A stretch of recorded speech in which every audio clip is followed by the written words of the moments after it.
please be upstanding and let us welcome in the house the newly married couple and the private party. O kung tayo mga bigyan mo naman sa o mga may ikaw, siya, uy-uy-uy, empathy. At pinagpapalong, hindi sa kapela, empathy. Bakit sa siya kung kapaspas na kaya?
Introducing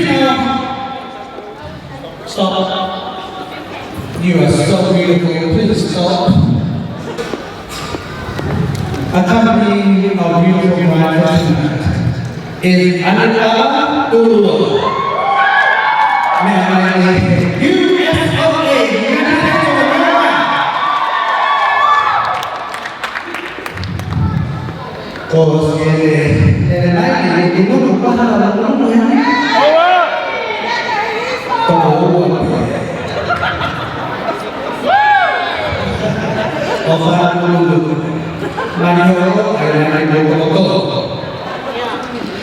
Nickname is and she's currently a student from Tomago and Matagari, and also very single and available. So, big round of applause, welcome, Anita Ulu.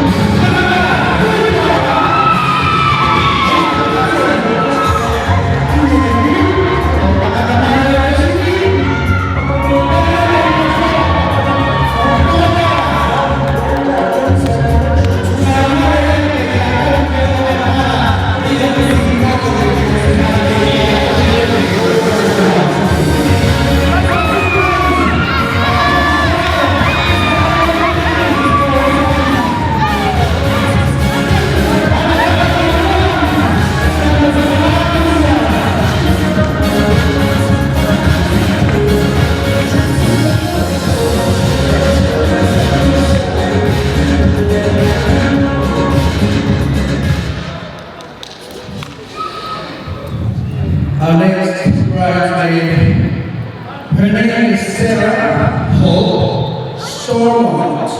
Ang ipinahal ko ang pangalan. Kung sinililibay ni Drama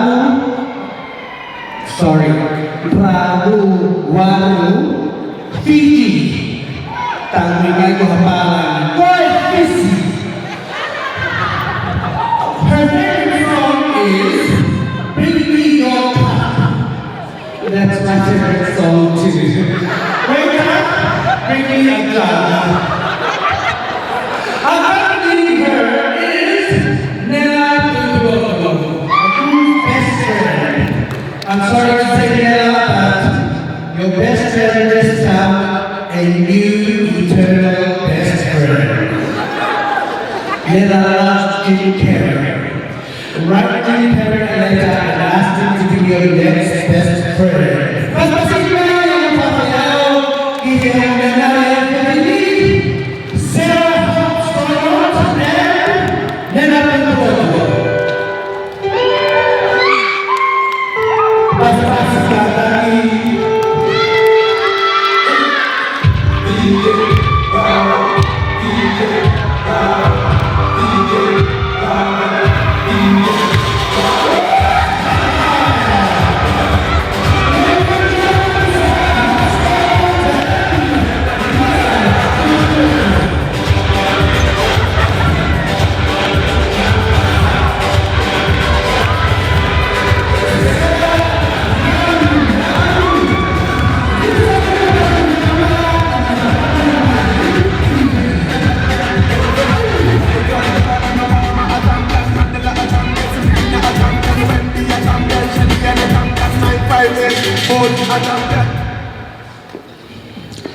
Our next bridal couple,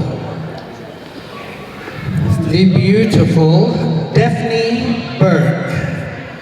Her nickname is D.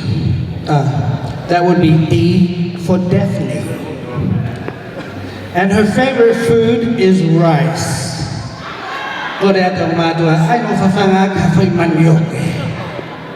Accompanying the beautiful Miss Burke is Suatapu di Pulau Tu. Suatapu is accompanying her, Suatapu is a cousin to the groom, and he hails to us from Bohua.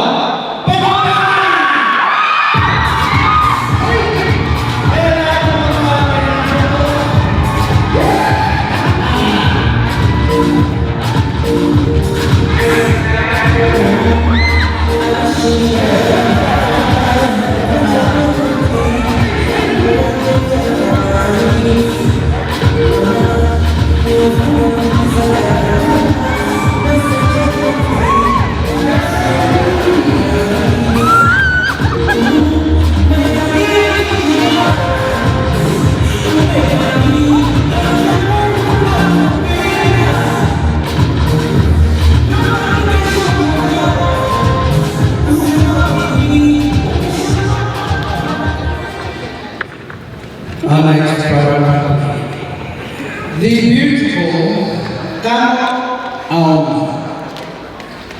The name sounds Tongan, however, she is half Tongan, half Samoan, but looks very Japanese. And her favorite food is, guess what? Rice. I don't think we made rice tonight. Where's our chef? Siwa, did you make rice tonight? Please, our next program, can you have some rice for our half-Japanese brothers and sisters? And accompanying her is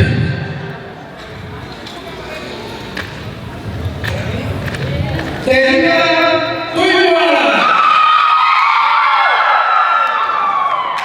I think the Tuiwalas and the Tuiwalas are related. David and I know as a cousin, and he said, please don't say I'm from Bogota. I want you to name where I'm really from.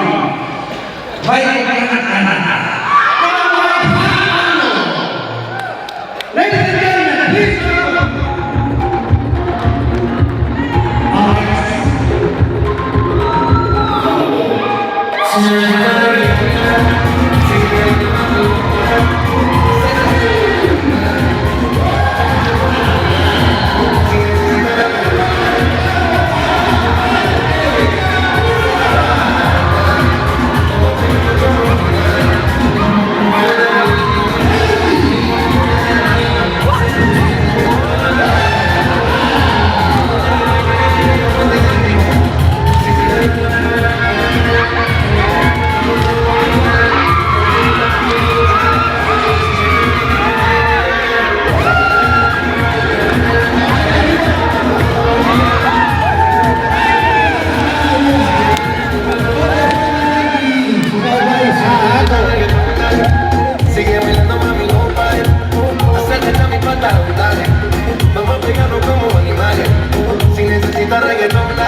Our next couple accompanying our bride and groom tonight.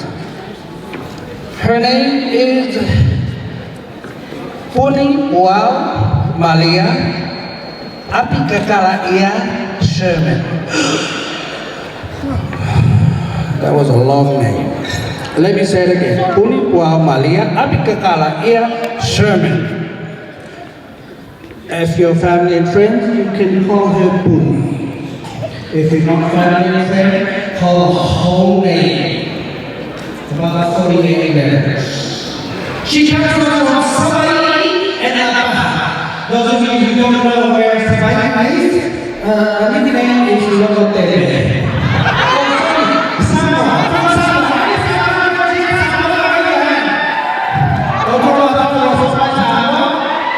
Raise your hand. Okay, I'll give it for you. Ladies and gentlemen, please put your hands together. Puni and Philip. Two people.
Galas kehang itisco fai hekau nomuka.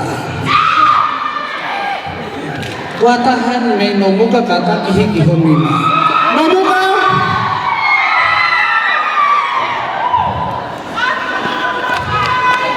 Kita mahirap kalau membaca jadi tubuh Ladies and gentlemen, our next couple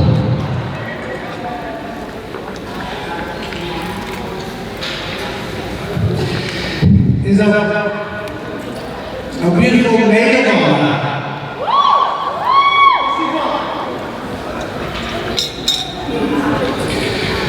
Leah Silva, please just you can leave that.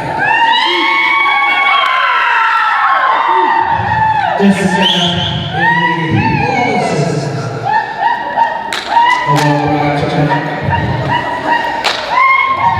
Jessica's favorite thing about her sister is her big and generous heart. She often speaks about her sister would take blame and cover for her mistakes. That would include young lady at CE. And she's also her daughter's godmother. She was her most valuable asset to her older sister. Ladies and gentlemen, accompanying her is Saleh Tuipo.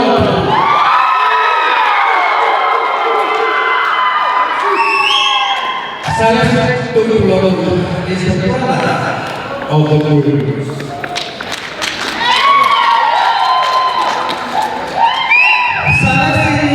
Wants to be known from being from Hama.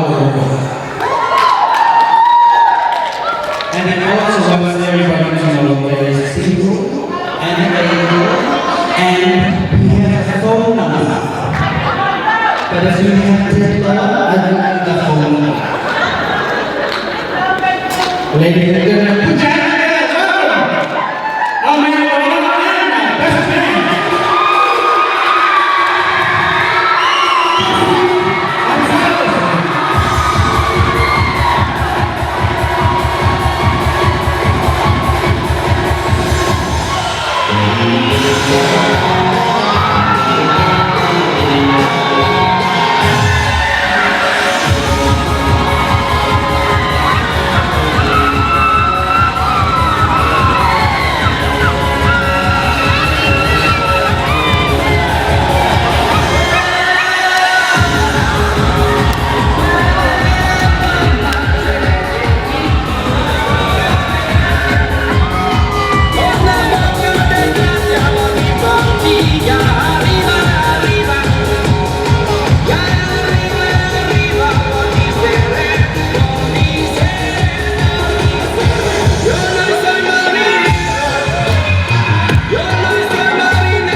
And before I call in the bride and groom, I have a special, very special guest because they are from Mamuka. And Mamuka people are very special. Raise your hand if you're from Mamuka.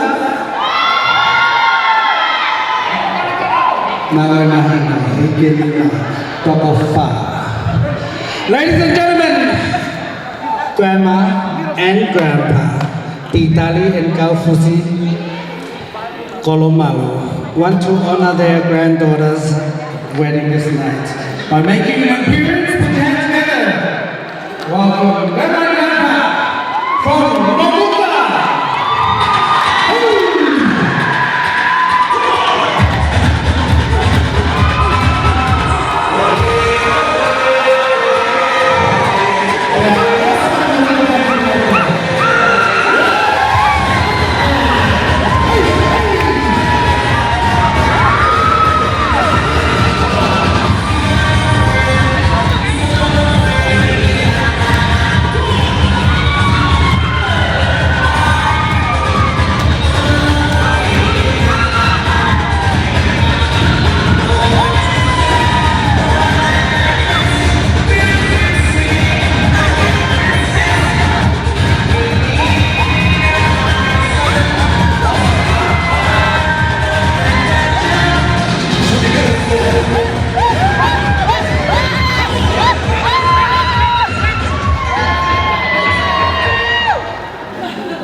Malo ito. Pag nabole, ito ang ito ako. Ako kaya ko ba?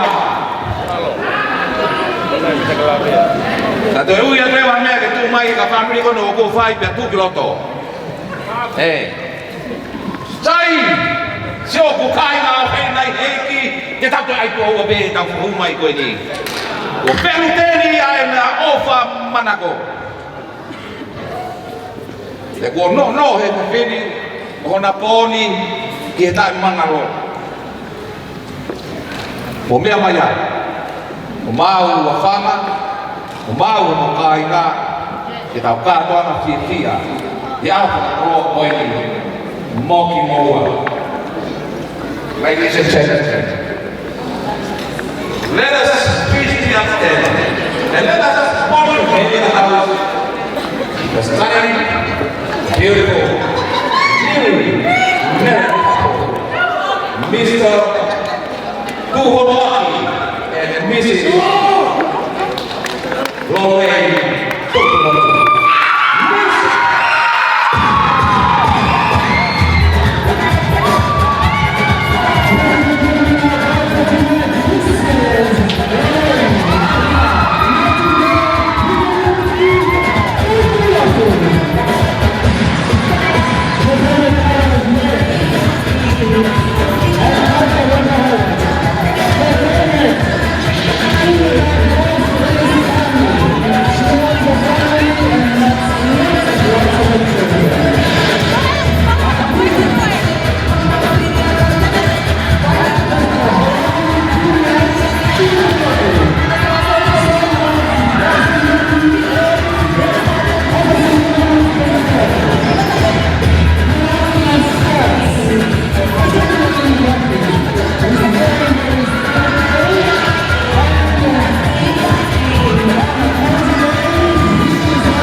Malo Vito.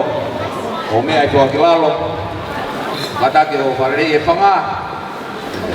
Mabopo. Halo, Pak. Kau kononga, kau ngahi mea anga. We'd like to ask the bride and groom to lead your way to the table.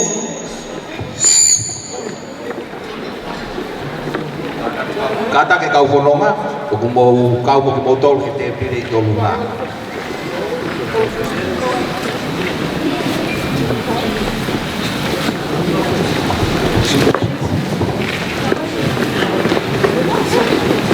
Au e whanofo, o kau kore arewa, ai whai te kau, tupou manitisa, kene lotu, tāpu kena kau mea tokoni, malo.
Korbe ke puna kene hua mai pe ve se taha kaina ngau e ki o tau kamatani ai mea kai o itani ti ai fia langi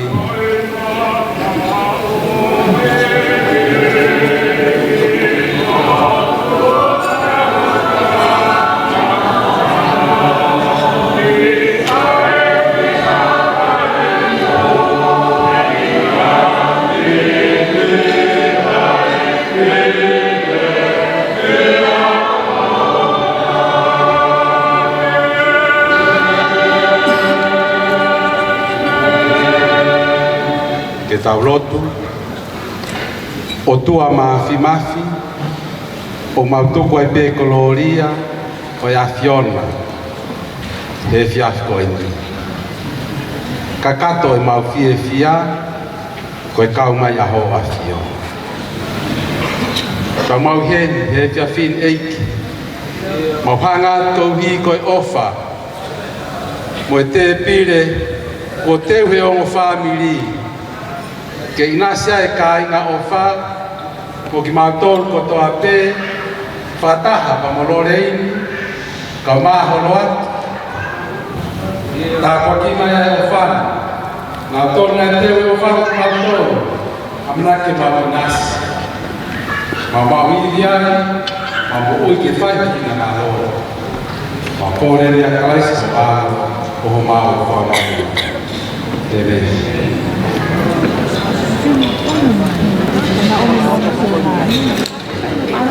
Malo Edine wata toa mo nasi.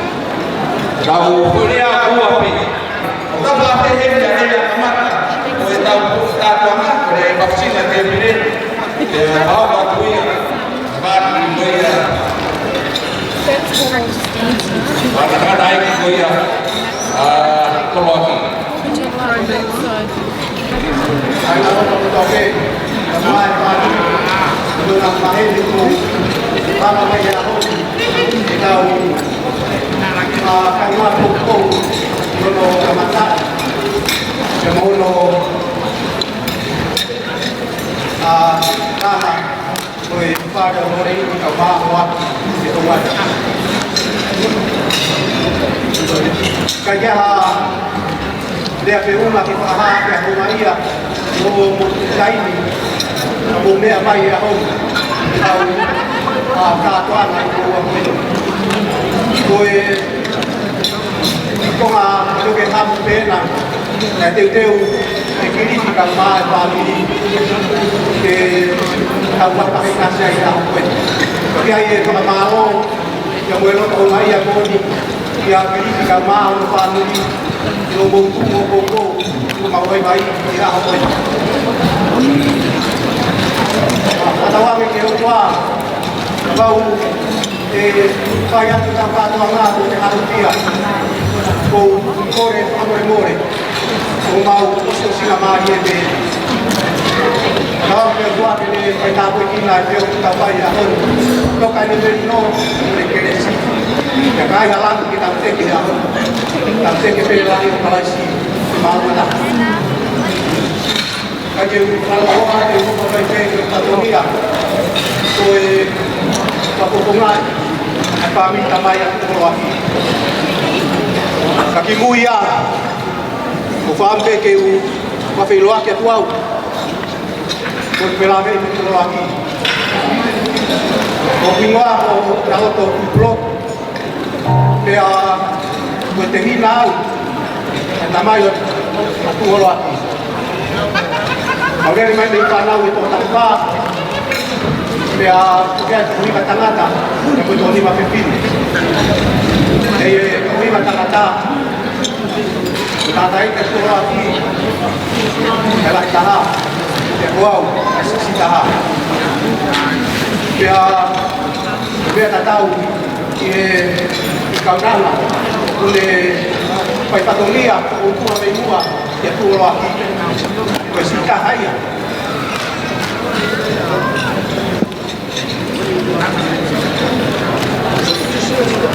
Karena begini, kemudian mau kiai. Pea teria naku ngari fafo pea ngari fasisi e kato nga ya hon. Kau kai tuat memuani ko wi ko tu ngai family ko fo tua tu ko wi ko fatongia ke fai. Ko fatongia sisi ke talango fua ke whakangong ke teknau tolu o kulalahi. Ke whakamahino ke whanau ke whaki tau tolu ya kalaisi. Ki mua ya kalaisi na ua ai whahinga e kakai na ia e siu ke mwese mtaile ke kakai siu pe na nau mau whainga maari e ki ngahi tāpua ki whakautua. Kai hoko mai a kalaisi ka mwene kere si, pe kia hai koro si. Pe hanga tō hea pahe pahe ko ia. Pe gai ha siu, pe gai ha sentaile, ka tau lai kaha pe. Ke mau whainga maari e, ke tāpua whakautua. Ke wautu yo kukuru anoa kere si ko ia, ke whakamalumalu ai. O whatongia atamai, ki hoa koen. Tuo laki. Ko tui toi aho patia fia ni kate koe. Aho na ke palani ko ke matua kua whenua. Ke hoko ki hae koko o mui. Ko maraki ke ki talanoa koe ni. Ko kua nai ha tamai ka mono ki foha. Ko na mawanga mui. Ko i kafa ko whakataua. Ako ko toa peo whakatakapu e tangata iki. Pane wange kono ki koha kai fia. Ako ko toa peo talange tangata iki. Fie. Jaga tayo malolo tangata iki. Mamahilahi foka ko ni. Teke ne ongo ia ne lava fai whakatokotaha whatongia fika wha. Ya mohe ko taha ne sio hame kau tangata iki. Ya mo koi pulu ko whakataka. Kene talane. Tal ho tupu mo tu. Pataka puro talane peke fie. Ahon ko ke matua tua feunga ke fia. Ya to taha ni ke fia le falala ke ia i tene lava fai nga o to taha me. Lobi tal ho ke si ya mo mau pataka puro. Talak ya koi ke fie. Ia ko le kina i he longu ki mo whaatua. Ahoni, ko tu ke whakakato, o patongia whakamai ko ia. E watu ke koe, ai koe kuru, hataka whakaosi. E talatu ki a koe, ko ke matua tua whenunga, ke whia ko whamiri. O whambe ke watu, ai patongia ko ia, ake a kaweinga koe, whakamamau ke paraisi. O ato e sio ki tawhatu. E tohi koe au rasa Samuela mai wa pā. Kala no ai ki no hanga e saula turi a te vita ke tamatei. E whai a te ne turi, ne te la ia me lea ke malolo i e ana i e keti. Toka e keti. Alata te vita mune kau tangata, ma unohe mai a saula. Roto e kau tangata ke sauli a te vita. Kane kai whanonga te vita ki ai. Ya hua saula ke alu mui mā te vita. Ya ne ui kia saula ke na koki mai. Ya uhi mea ni toto kanga ki ai, toloapi. Talanga e te vita kia saula. Koe haa te whanonga ai ke lau e takai. Ko pehe, ko te whai e kovi kia te koe. Kai whare iau e tukau tangata, te toho moui. Kane kai te whanonga ki ai. Kani mai ki rea koe ti ngone palo bepi mua. Koe pau u, o kutupu mei he pau u. Pea kuhinga ia te mea koe ni. Nai whare i koe saula he kau tangata pau u. Whare i koe kau tangata kovi.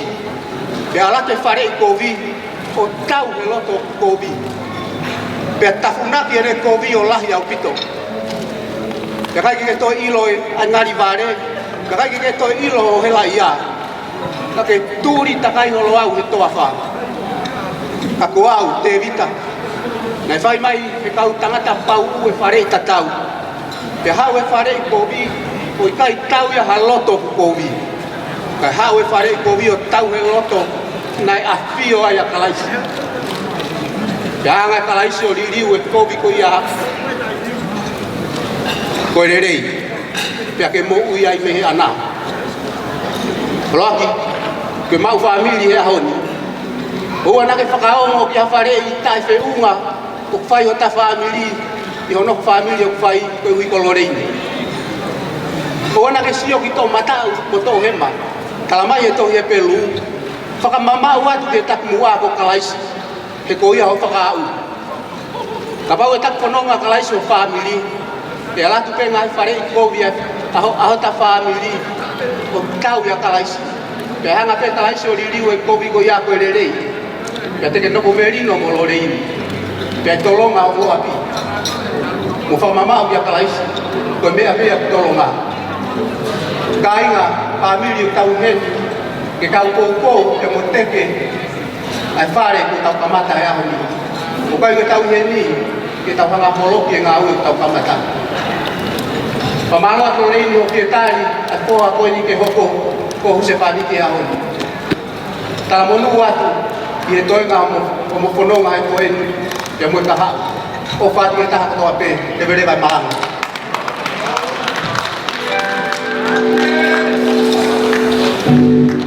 Malo una, takona te ke mo ui pe o se rea ta ke me impat. E ke tau whawhea rewa ai rea o hoko, ta whawhea ko a pau, ke rea mai o whakato a rea ko ia, ta whaki e tamai a Loreini. Ko kore ke o pūwhanga i he tala whatapu o whaki i kātoanga e kini te tala pakapui o motu atuan o ta iloan kai tuku moa ke o tongia e whatongia ko eni o whai whekao o fua e o kariti. Ko e tau ke te ia, ko e toi tamai e a whai whekao kirifu. Ura ki me ko le whaparepore atu. O O kute lawe i pe kai ke honge tangata ia. O kia i pe kau tangata ia ka te he vai ko kahana. Ka pehe i taulanga na whanua. O kia i pe ono kau tangata. O kia i pe kau tangata ia me ha moa maui o tuitui o tamare. O koe me ka tangata ia, ka me whakapui fuiwa, ka ua a, ka whine tangi noi, ka utu malama. Ka koutui pe, roto maularo pe, a klifi ko whanau, e kia ka fus, ka wakika, e whakafonga te ka whakamalo o loto honga ia kumon ka me whapiri o lore kia te koe toloaka ulo ka mawhisiu o afa whawhekaki o tua mawhapatu whakahoko e tau manaki ya kamata lewa ke mofononga ke halal fungani o hangebe ke tala fungani ke tala bahani ke tala mamodo aho o mahisi pe ke fotongani ko ya aho peheria ko ya aho pe ya o whakalara ngana Pea whaka pe whāpiri au tangata o oange mao pe ai rere taha o whaina mahane taha o taitila taha pa whāpiri ko ia ka whetire ka ko ia ko lawe te au ia o tuku whaila aho ka hikai ke tau whakasisi ia ka whukoloa o tua mahapahi ka kata maharia. Kai he ku tui, koe aho ni koe aho he whakalaka na aki. Ko iai o roto pe, ke whai ku whaho haa, pa ke mea nerei mai lorei. Lorei, lorei. Whaho patu ka lorei. E sio mai ke tana korea koe. Le fai e fai kau o tala i whare a menai. Saione. Ka kuos kakato i mea kotoa ai. Ka te whakakakato atu pe, ai whatongia o fua i ukariti, i e whai ngā mala e peheni. Ke kakato pe ho tala. Kohi koe nofona koe nofo kaloloa e tok vete pe he mate ta koia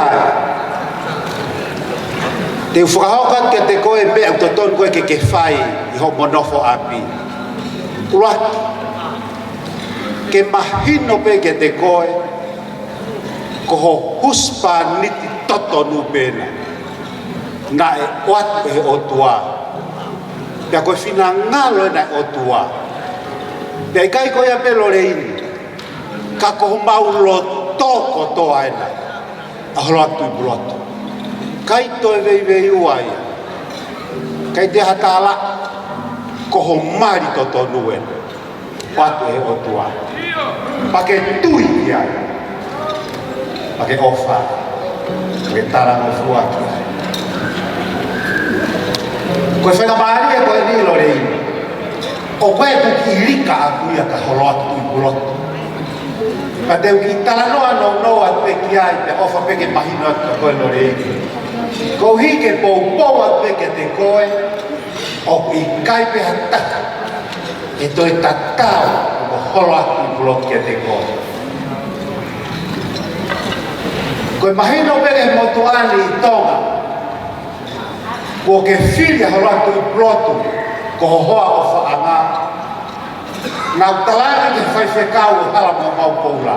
Tubo mandisa na malere me me toga. O te kia ke usi o au hafa e fita e tatau me whae a fisiuhi a Kristu plotu. O kai ko ngā ke whanga whakahoa kai whae ka koe rea mo ni mo whai ka koe lorei. O kai ko ngā ko viki ko malere mai mo Kristu plotu neo mo kone hikia ka me taki mo ya ka kai ko iai. Ka koe te sia tō ko whamakala e ke whai whekau mo kai ngai tofoa i ngai wike mo hiri ai. Fitu mo fulu tupu maulere me me hapai o no fohiri horope e hala mau mau poula fa maoni ma akanes kai mai fa fe ka take fe ma moi fo ko fa e ko en ko e fita mon pate ke si o mo ilo toko taha fa kono tana ki taha. Ya koe lahi kahai na fisiu.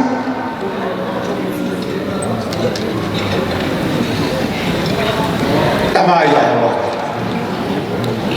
Whamang mene lahi taimi kau whamatala ia te whaida. Teke mtokanga me tamai ka tanera. Smahino ka tanera. Kako tala noa manatu of.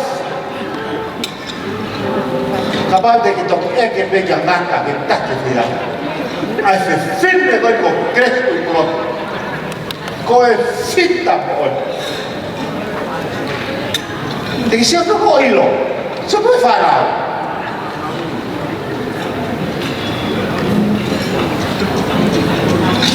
O aqui. Ko fa e a holo aqui. A afa tau. O kai blika kia e kai marere mai mi hapa koe tahina ia te fua vai ka karakana mo e fuu puko ko tala satokia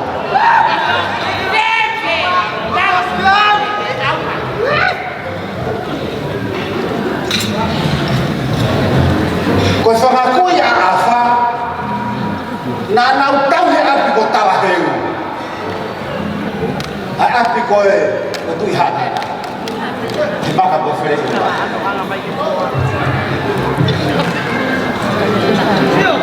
Pea koe lolotonga ko e whaifatongia e kuia a wha ke hau e ki. Mo e hake ato tu pou ruaki. Koe ne au, koe ne erba, koe ne te ahi peke tui hangana. Kai ke ilo e he pui hangana. Wori e tupo waki a pita ki lo tota. Kia tau whataha. Kene testa ke mone roto. Ka koe no rotonga koe. E tau ma whakawa tupo waki. Koe tui hangana. O kueia siska kala loto hangana. E koe ofe white e tui hangana. Koe kuia. A me tui sela katapu. Moe hake ato pita vi. Ke whaka mooni. Koe lotu o mooni. Pea tako tu kou waki. E kere kere a ko tala heu. Funga vai ko kana. Ke tala ki mamani. Koe lotu o mooni. Na e o moia. Ke kolo whahina. Mamahiki ai e ho kui e titai kolomana. Ai loko me rei na hapa si sukalais. Ma fetai ke tua ma. Koe ku rea pehea ka te koe. Ma koe ku pika hatana. Ke mahino ke te koe. Ko ho kuspa ni to lute.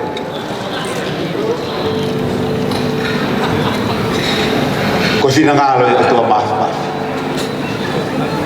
Holoak. Siolere mai holoak. Siolere mai. Tau ai mo oni.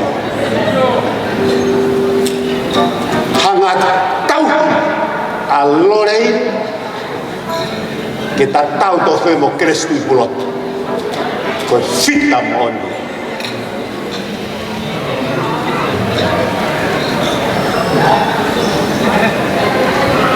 Te teu whamanat whaose at pe ko mo tala pe he ahon mo tu he halak fungani te mo whanonga ko si sukalais whaose aki pe ai lau ai ves ua hini whawanoa ai na tau sameak ane ho ata hono ikai marie ai ngau e na ane whai e ne ririu e vai koe uaine ke whakatata aki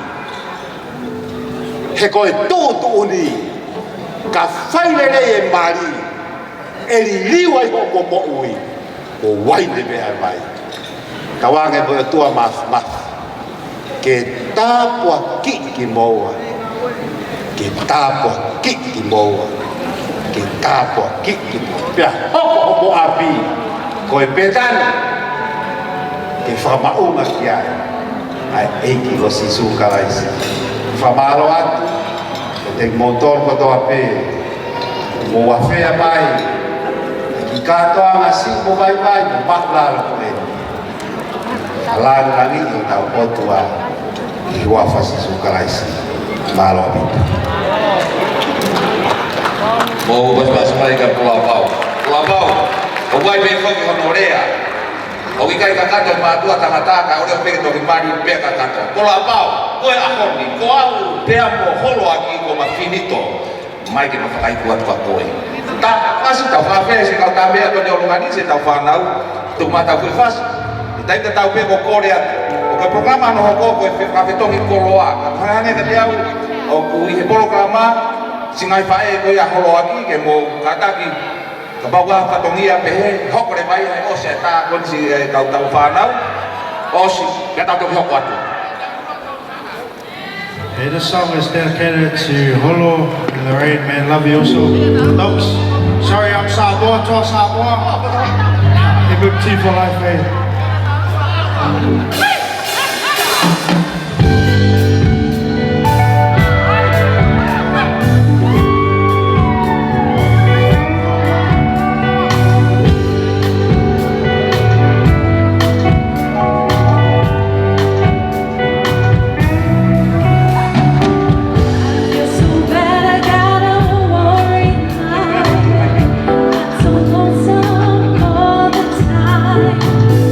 Since I left my baby behind.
said I am.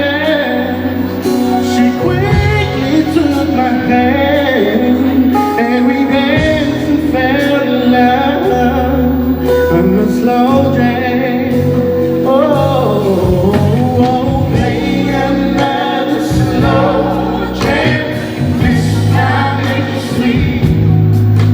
On a slow jam, and my baby, and for me, yeah. Play another slow jam. This time make it sweet. On a slow jam.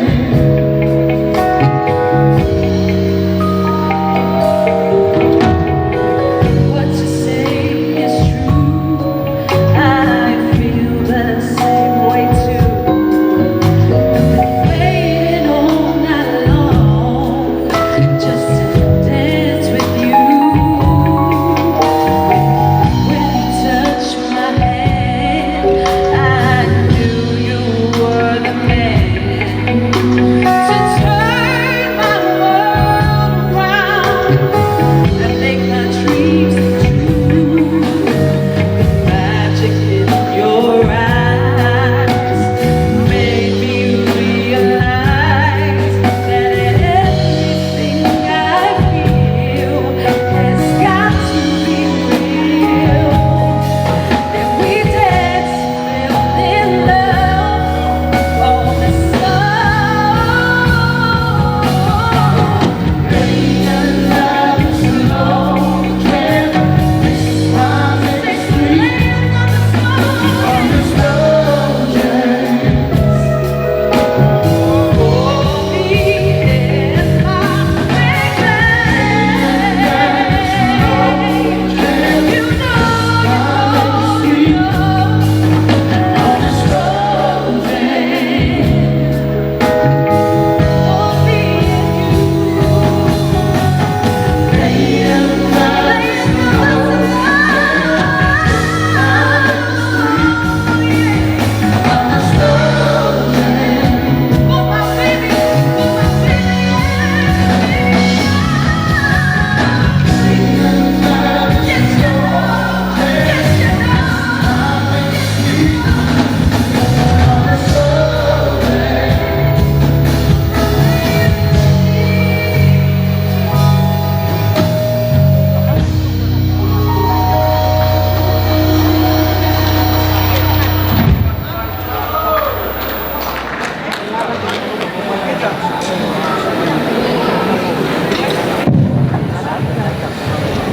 Mas mai, kalau nak boleh be, kalau be mau ilo, ya mau boleh be, itu lah be, ai taibi ilo, kau tahu proklama, kau ni aku teu kiai, kau keke tahin ni aho, ya kau ya ke fai, ai ngahi kau fai, ya no teu ya mau be, tahu kau ke tahu kau be, itu tahu be tahu mai fas, kau ke mau, ai kau ngahi fai mau.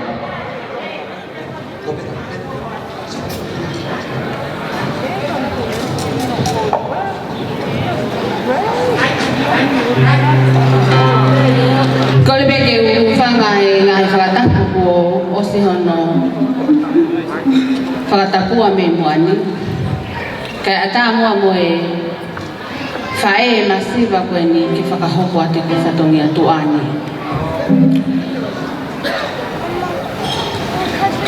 Ko e whatongia ki he keke o e aho ni. Ko e tumuaki o e keke a Loreini. O ku hiki ia ma hono whahu, whakanonga eukariti. Ko le atu ki he kauwhai whatongia, ki nā whakahoko mai whatongia ko ia.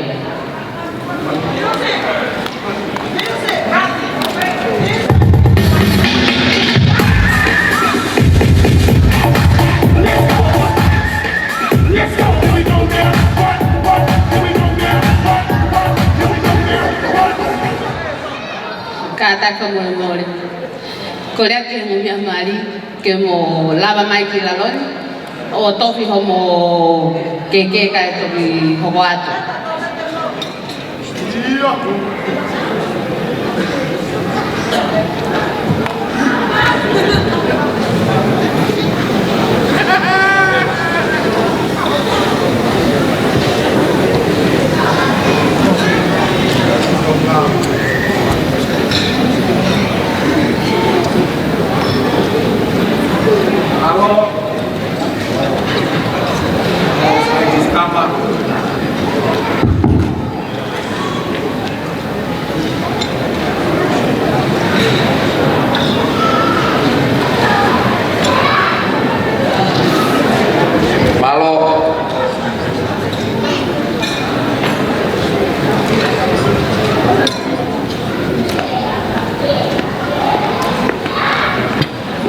whenua mo keke.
pagerere yai korea ka hokot malo bito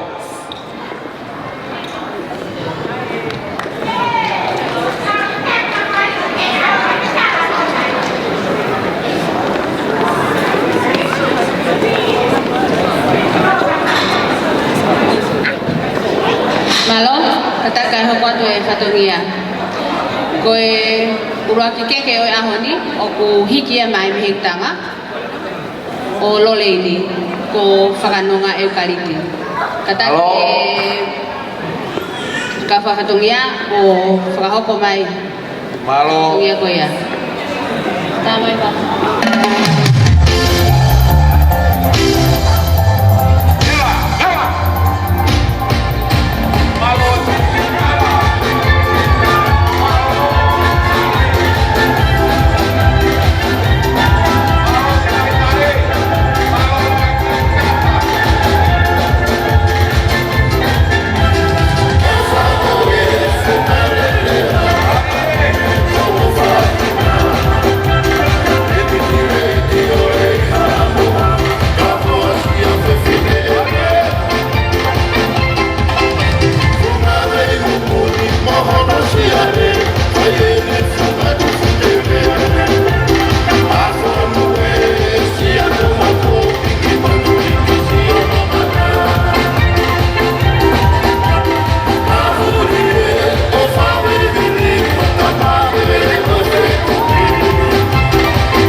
Koe whatongi a hono hoko, dai ai pe a hoku tala, koe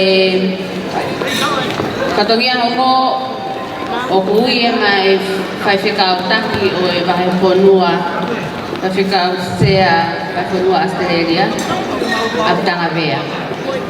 malo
malo Koe whatongi a hoko, koe tangata i whai whikau nā ni whakahoko e oa mari o e ahoni, ko a pai maa.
atu e ki whatongia koe ni. Koe wala mali o loleini ki ahoni, ko vole atu e kaupai whatongia, ki e whakahoko mai ia.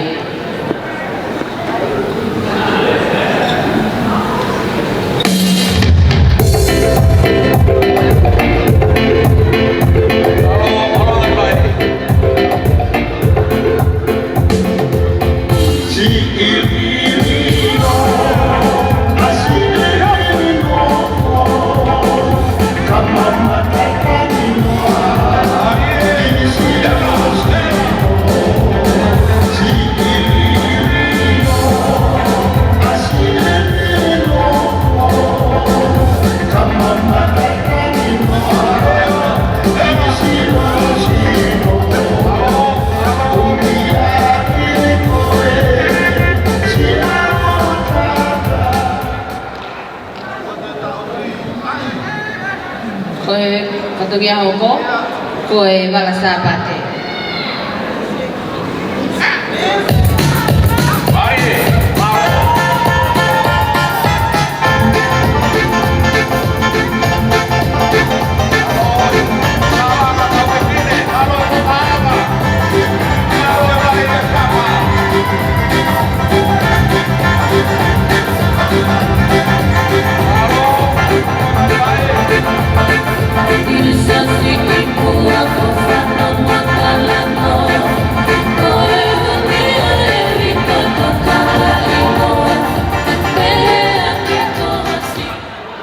Koe whatongia hoko, koe walakai, kata ki whakahoko mai. Ari, malo mai mai, malo lama, malo toka, malo mai.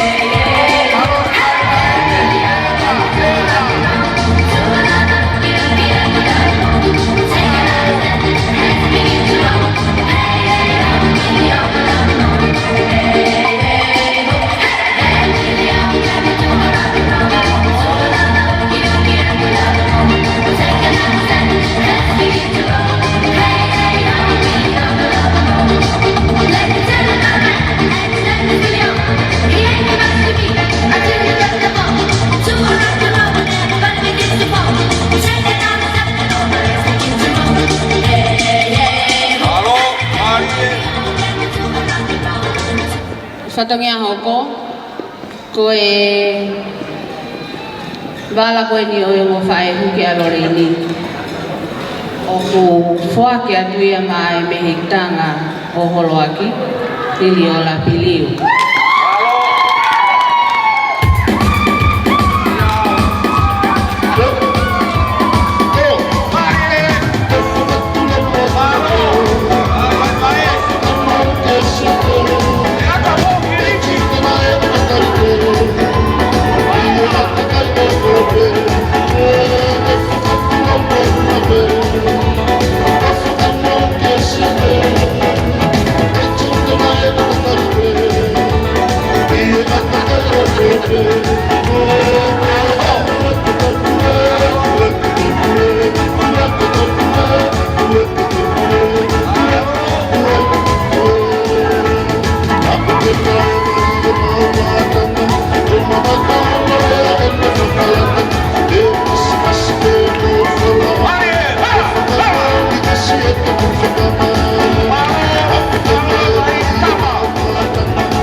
kata ke ka patongia o ka mai ai mohenga alafianga o Loleini.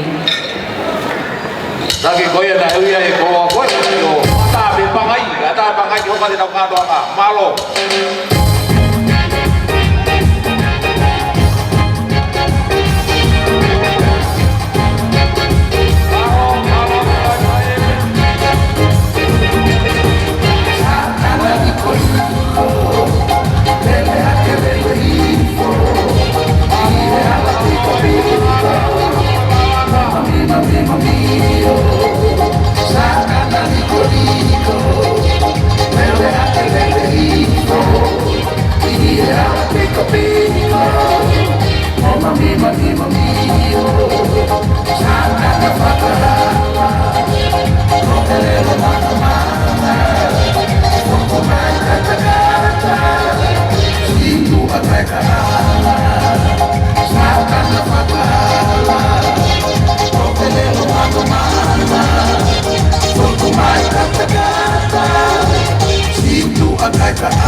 Kung whakame o whakatau.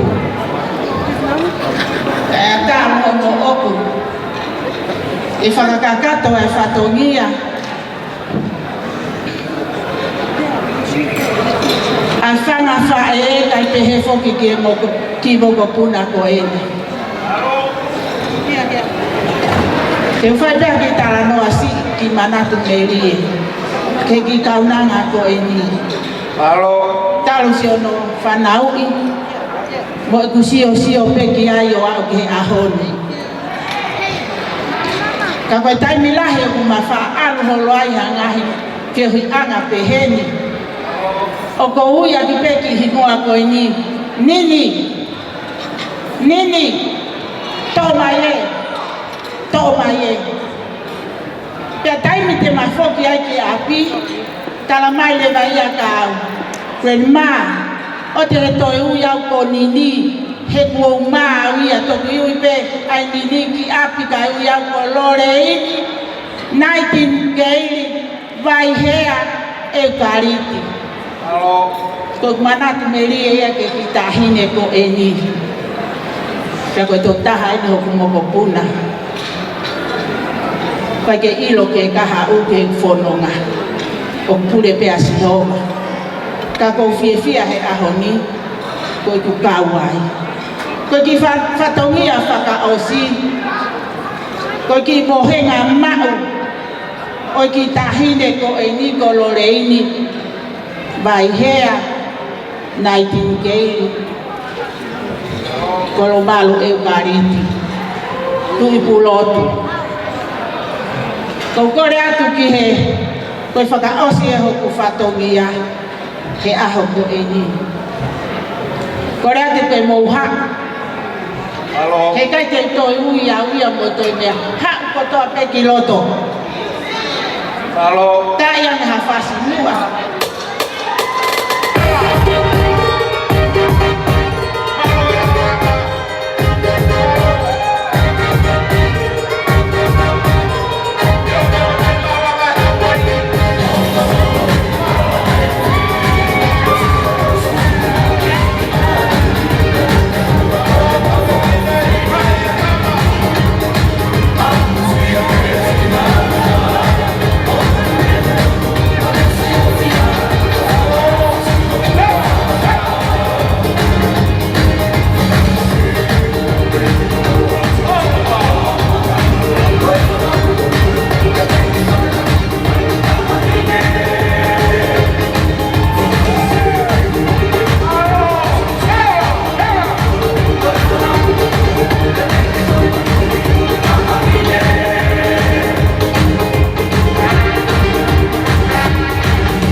ke kau ngawe. Ko kau ngawe ko to ko ena wo mai me no muka. Ko hio ko loto pe ke kulahi pe ai eua ni to ua kaji hau haja ba no muka. Pe moi hoa. Pe be halau fuli. Ko talu ema ngahi lo akau me ane fe ia. Ko hinake ia ha aho peheni hakuki moko kuna. Ko ai matanga ko fia. Ko whawhetai ke o tua maha. Whawhetai. Ke ne whakakoloa hokoloto whare. O hawa ia kirifi o hokoia koe whohalahi.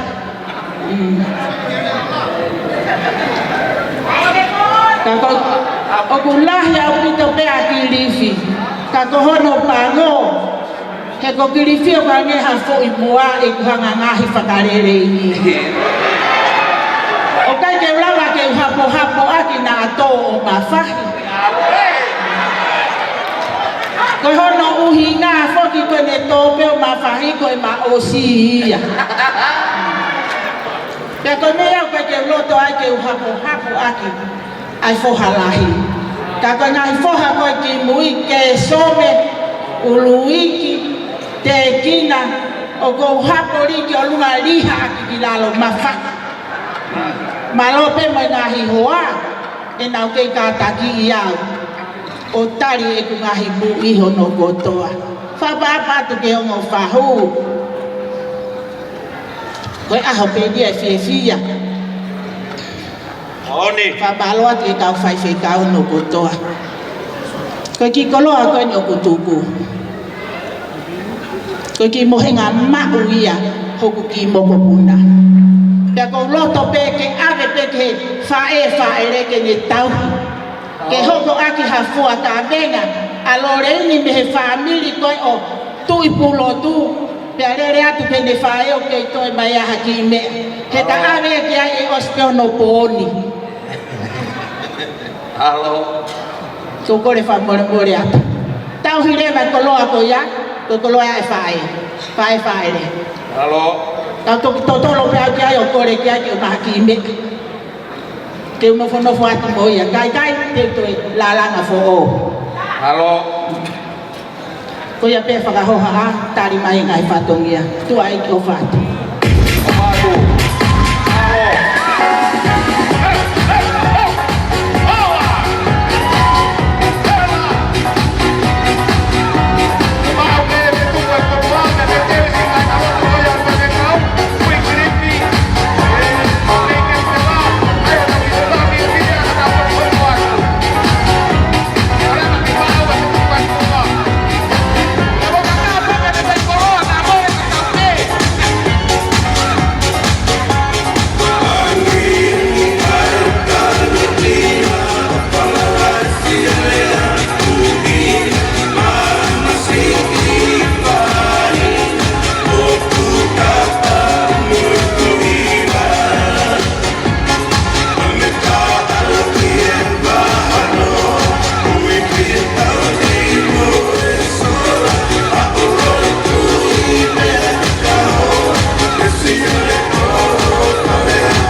fine.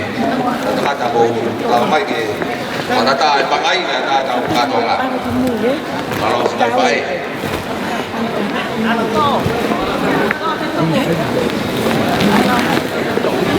Kamu boleh ada pek. Maafan na. Ifatongia. Kuya ito may legi kawan. Ay fatongia maafan na po ko ito. Ba mo legi mawa ko mamutua.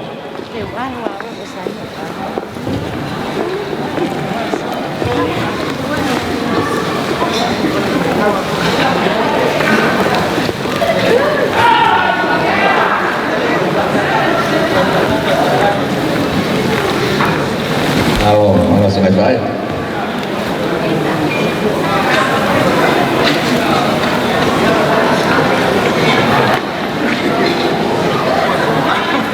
Dilabai.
Mure kapakakato ni ku fia pa ku mange kulele ku totok suka ke oluma ya ko to foki mai ko silava ai fahu ko o loreini a ko ki fia ko fema pe fa na o ke ai pe mo ai fahu fa a betani lava mai Amerika que tu frataha pe moe ki whanau ko e ni. Aia ko e kataki ke to maia ko siliva na silai pe a mei vavau ke maua ke motu halau furi pe a monomuka iya kataki to mai a mea ko ia ko tui ko ni toki takato ini me aku loto ki ai whanau ki whakalanlangi pe a kirifi ke whakalanlangi pe a mopeta ko hono whahungo ini na ilava mai pe a mei Amerika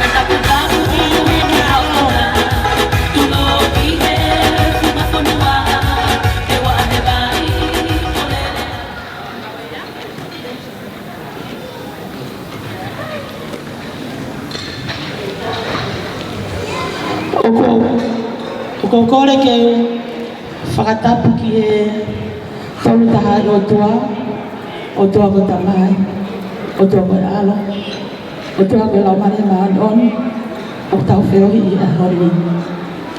Whakatapu ki e whai whekau take se stop mo ui a kalaisi, a whiohi anga mo ui fo ui a kalaisi ka take, ka te ki ha whai whekau. Whakatapu ki e o ngō whahu o e aho, pia o kōkore ke uhu whanga atu, e tara whakapapa na kamata ke tau whiohi. Kai ata ai whine mo tuatuan, mo tai iloan, ke whakakato atu whatongia, ngai wha e aholo aki.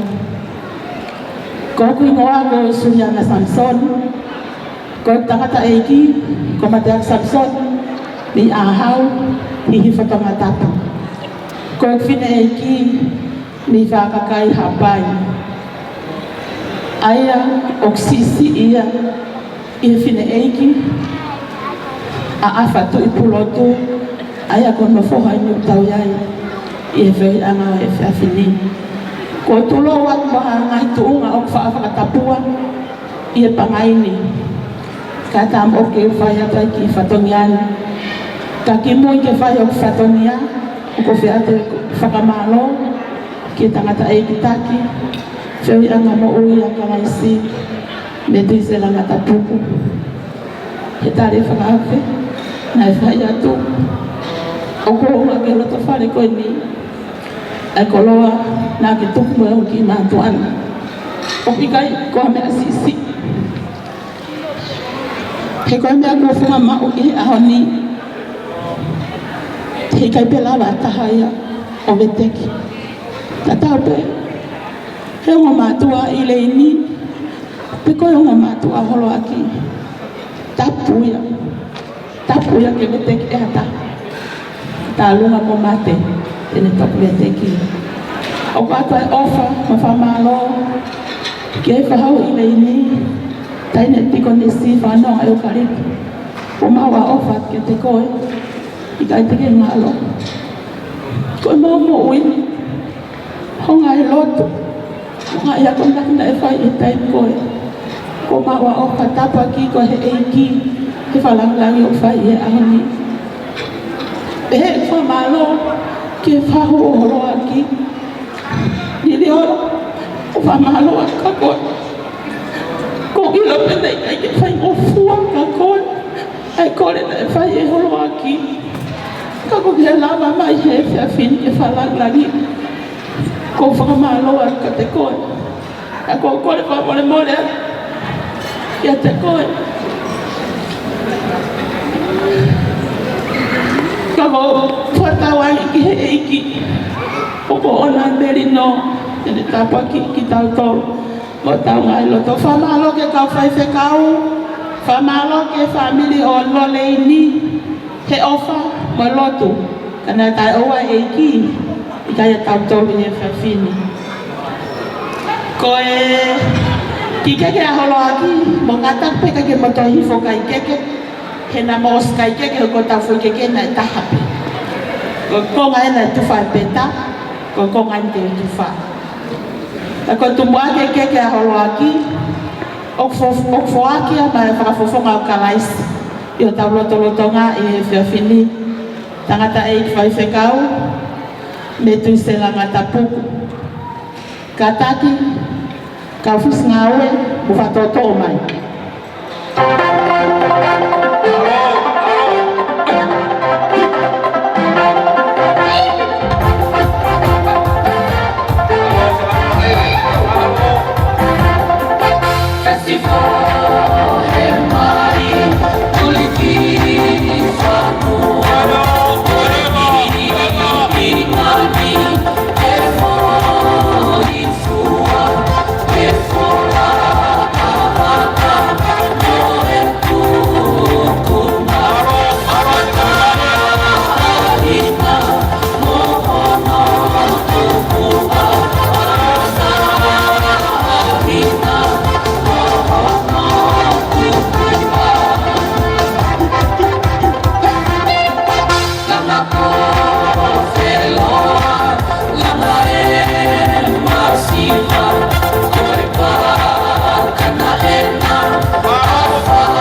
Kataki pe, ko koe ke atake koloani, kataki, toa te ka tai tau pangai.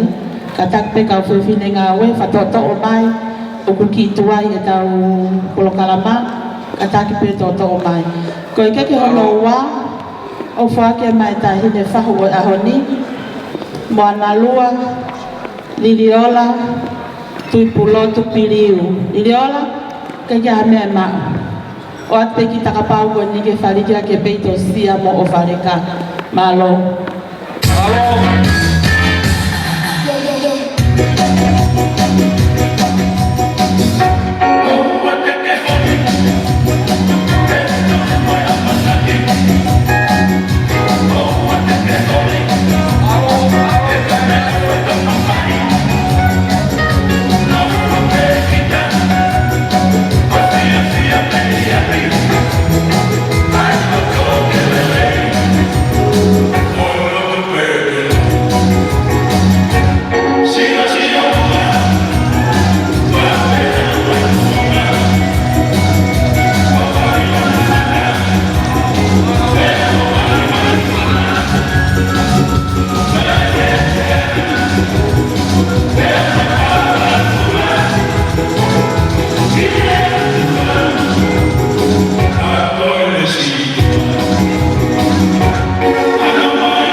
Halo, lo ngai bae, lo lalanga, lo goganga.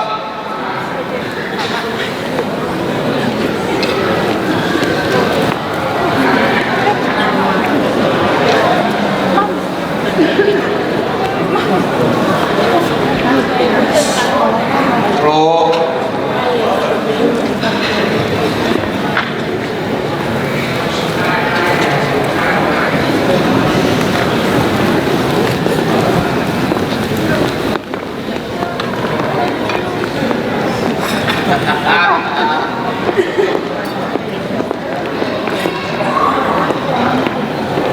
Malo sinai fae.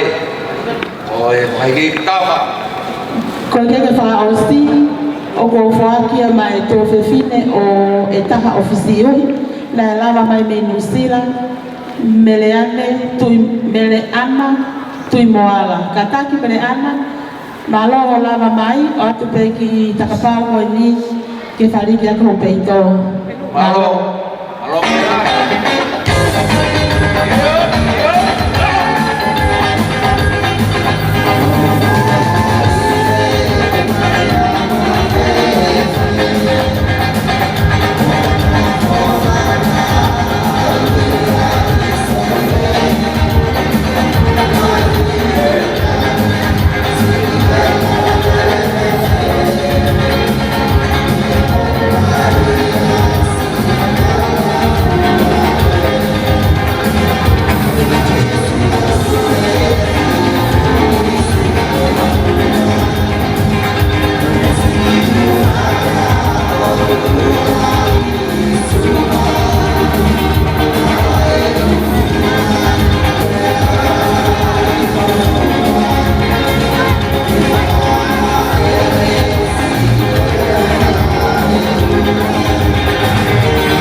Kataki, whamore more pe, o koe ai ki pulupulu, o ko te mai, ma ai whaiwhekau a pule, o wahi New South Wales.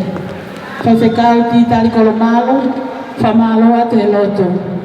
Kana tai aua e loto, i kai ke ataua e ahoko e ni. Whamalo atu, ate ke i takapau koe ni na aonga peke ngaura ai e ki malo. Malo, o ka loto. Te te mo e peke pela hos ben tau hoka moi pe. Ka tapu ke ni ki mei koloa na tau whatonu tonu.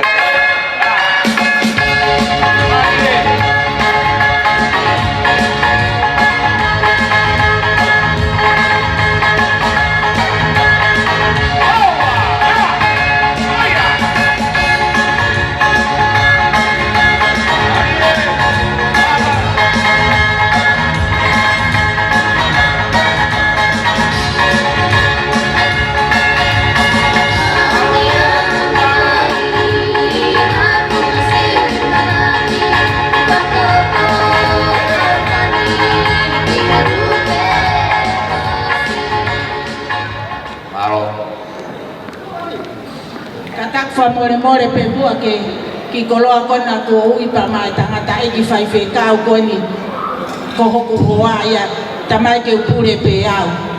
Ka koe ia ko fua ki atu ema hao to e koloa koe koloa ia a au. Malo. Malo katak ema. Koe ki pulu faos ko ulawa mai me ia. Kore maha oloa ki ai ke mau mai. Malo. Ke vai mua wha malo. Ke whewhine nane tau hei Australiani. Tike ke hiki mai ne o matua. Malo. Lupe. O wha malo at ka koe. Ho ofa. Mo tau nai whai ka. Holo aku musares. Taim nana whapaya mai ai ke whanuan. Take puke at ki naua. O whamanmalo o whare. Whamalo a te ofa. Koe ki lai takapau au CCI whakaawat pake kulotu. Koe taka monu he fuawhatongi au whai he mahingani. Malo, lupe, tupulotu. Malo. Malo, e mana tu ofa.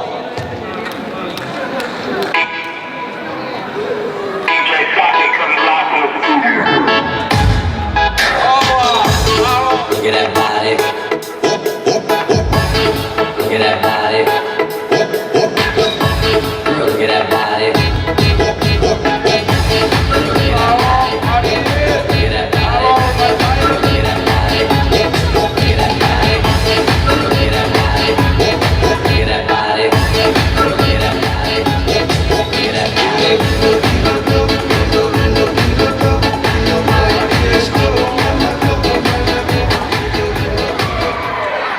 Ko whatonia whaos i e whiawhini, koe waramari au holo aki, mono wala sāpate, mono wala kai. Whamore more kau whiwhine, mo whatotou mai.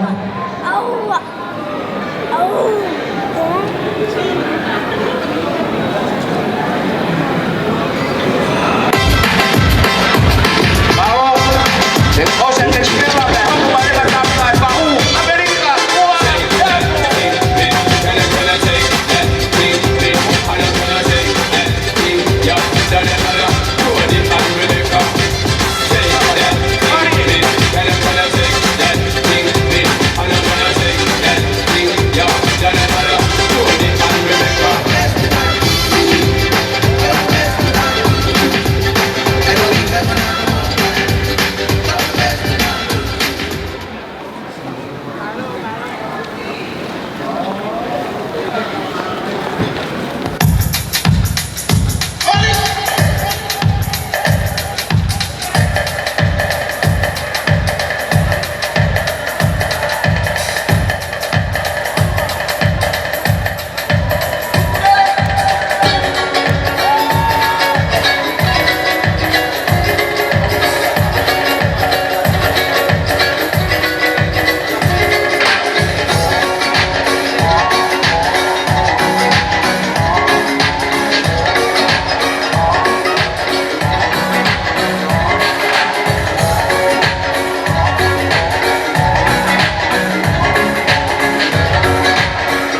loto malae.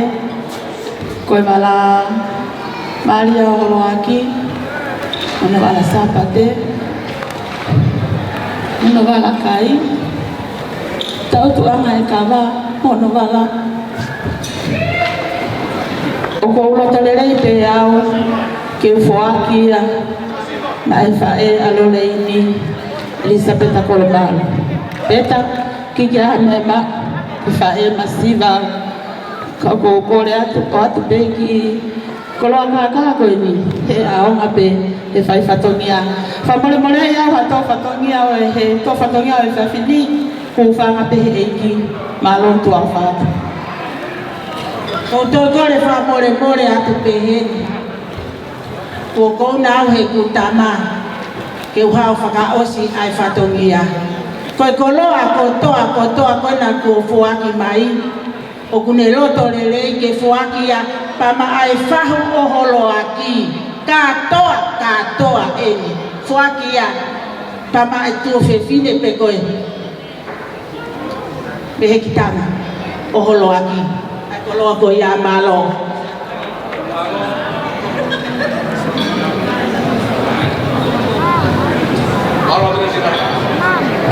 malo ngai fai ko kata maya toa te koa koe ni, tu ke whetu aku awe ki ai, ta ai whanga. Ta hawhas, ke awe ake koa koe ni ki toa, DJ.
Mole pe mua ngau toi ki hao atu o ku kou nau rong tau ke te ke u hao o foaki e koloa koe nai foaki mai maana pa kune loto e ke foaki mai tahino tiko nesi kotoa e koloa koe nai foaki mai pa mole pe tahino tiko nesi o atu e maau malo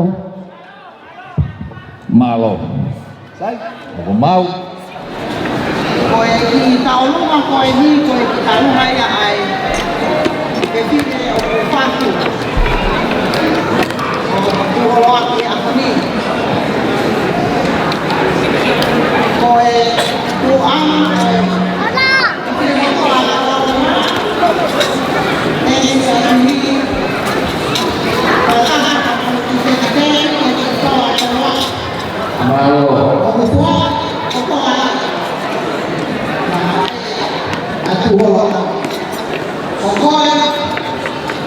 Aku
Pia whawhamin po o kanata.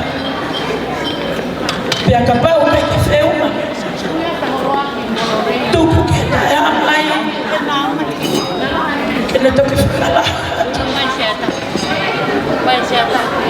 Pia mai ki luku a whakatamai ka ma kasini. O tuolo aki. O hatu ia mai ofa. O kai e si whakatamai o kai ke nau lapa mai. O mai e nau popo ak tala monuka ki moa. Ki mo mao ha ahu fia fia. E kai ki ngatai pe a whonu ke le sia. Tua e ki o whātu kole atu. O kai e nai whamili. Pe ki mātua who'o. No leini mea mai mua o ata ki tolata. Nai luku luku e whakatamai. Pe peke ki tuanga whina matua. Ta alunga e hau ni tua e ki o whātu mala.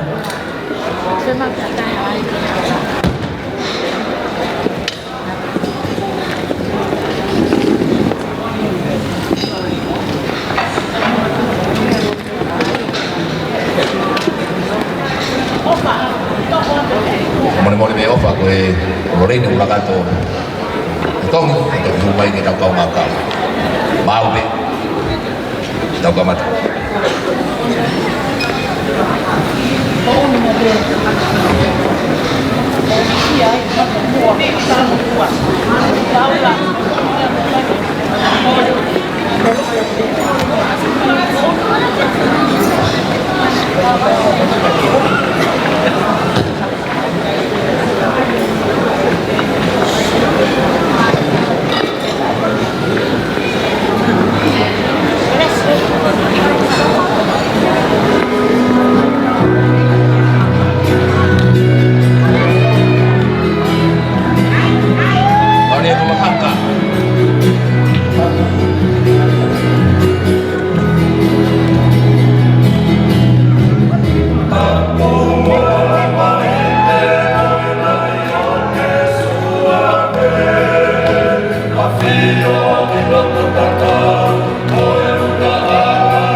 Toi pe tau ngiti mahalo e kau toi pe te fani ma dai mini lau e pe kau. Ore. Paulo ini. Paulo mo pe grif. Ko ni we o vai vai ko ai. kui pau ka pera ole ka se pau ko lore ka pau ki toi fa ma ka tau fa ki ki pa ki nga mai ki muan ki ka vai vai ke mo le morat ken pera ko tu ni ko vai pa veta sik mama sik ni longa ka kai bi ka laisi malo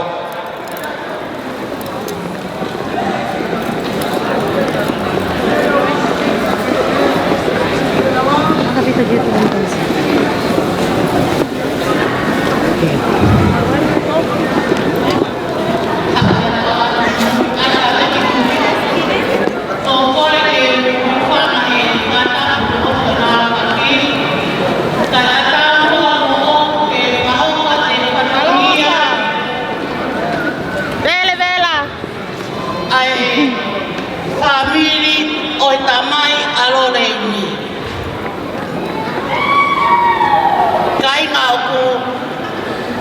na whawheta I lahi ke e ki e a koe.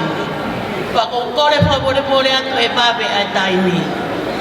He ilo moton mo ko whai tō oki, ka kai ke mo whakawawe wawe, ko e mau ka kau mai e me ngai wheitu ke he, e numi e mau me ane. So vi ko e kai ke kai karere, popo porkarama, kai ke he, kai ngā. Ko e aho ni a whiasia, ka lolo a totongi lo leini ke whakarahe whare. Kai rapa, kai whatongi ai ka kai. O kai ai o to honga mo oni, he loto e whaamiri, o e tamai a Loreini, hine toi mau e mo hui, o a sia aho. Aine nai tai iloa, ka koe ne tu uta ai o whai ono whatongia he ahoni, o ne lue mo e ne ofe fine, na e nganga na o mauro I mata, e ofa tō tua e o tua o maulawe.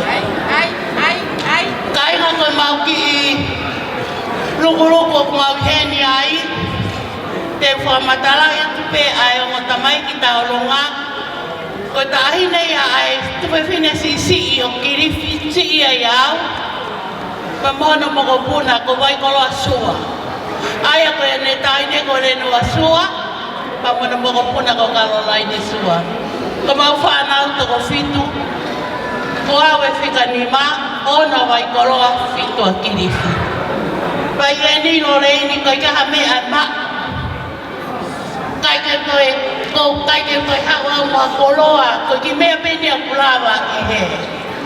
Ka ato atu I kutara monu, ai lea ai wholofora, ko si hoa pe tahui o ou, ko si hoa e mo toko mata u ko whamarmar.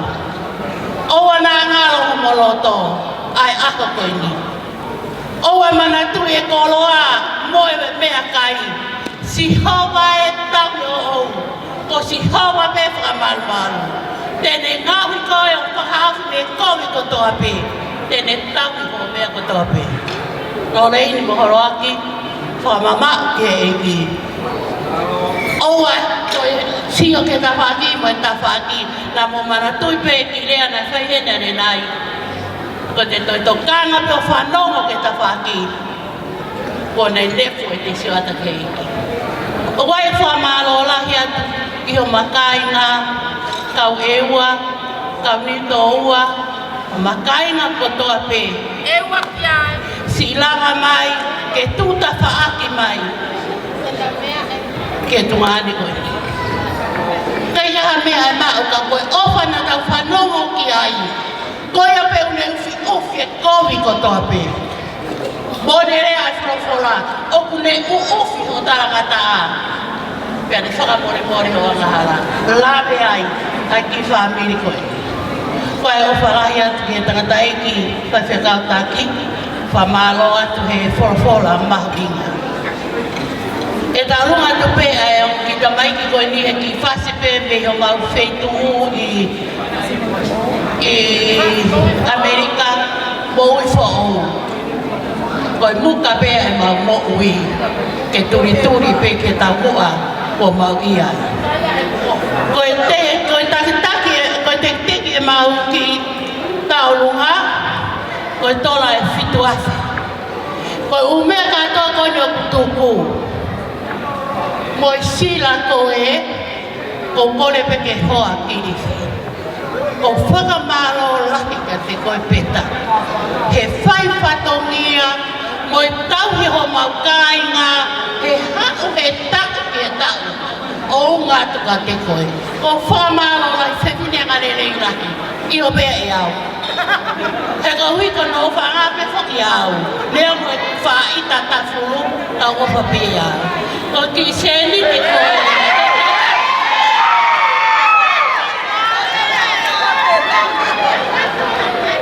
I tola koe ke hoko atu aki ho taupi kata.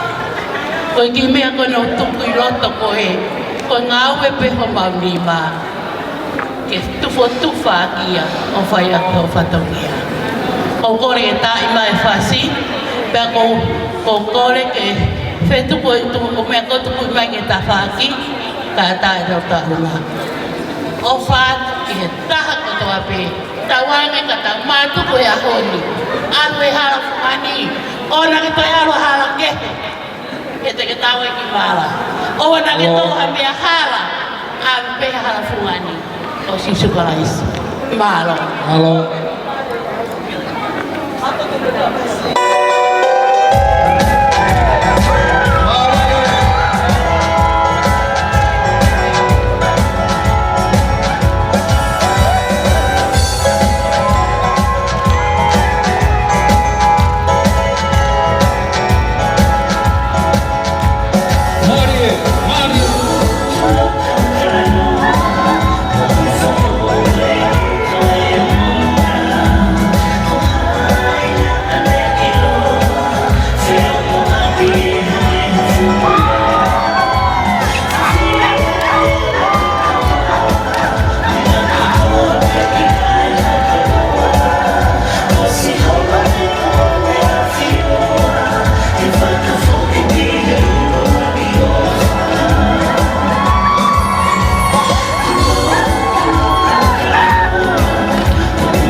Koe uhinga e kulere mai hea honi, koe ngā koe whae whaere, koe disapeti eukaliti.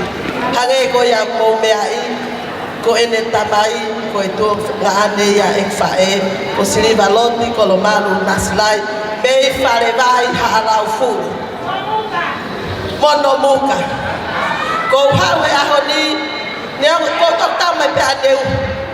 Ka go lele mai pe ke whakakakato I whatongia e whae.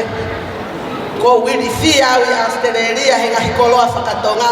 Pea ko pehe ke ukalo pe au ke foi kulasi mo ko ngatu penu. He ko mea pe au malava ma o me fonu alahi. Ko kore atu ke whae siliva kataki o au kloto. Pea ko kore atu ke kau whewhine. Loni ke toh mai e ki kaf papalang ko na ki loto kataka mo faka babe he babe taimi he kai de mo totong fakalahi ho ka to tau taimi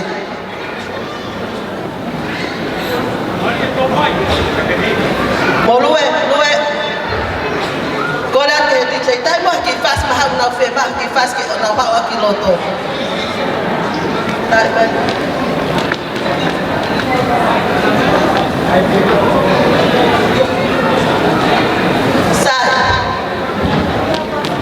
Elizabeth Eucalipto Ilopejo Andisi ene masiva koi to koi ngata anga pe ne faka piki kulele mai moya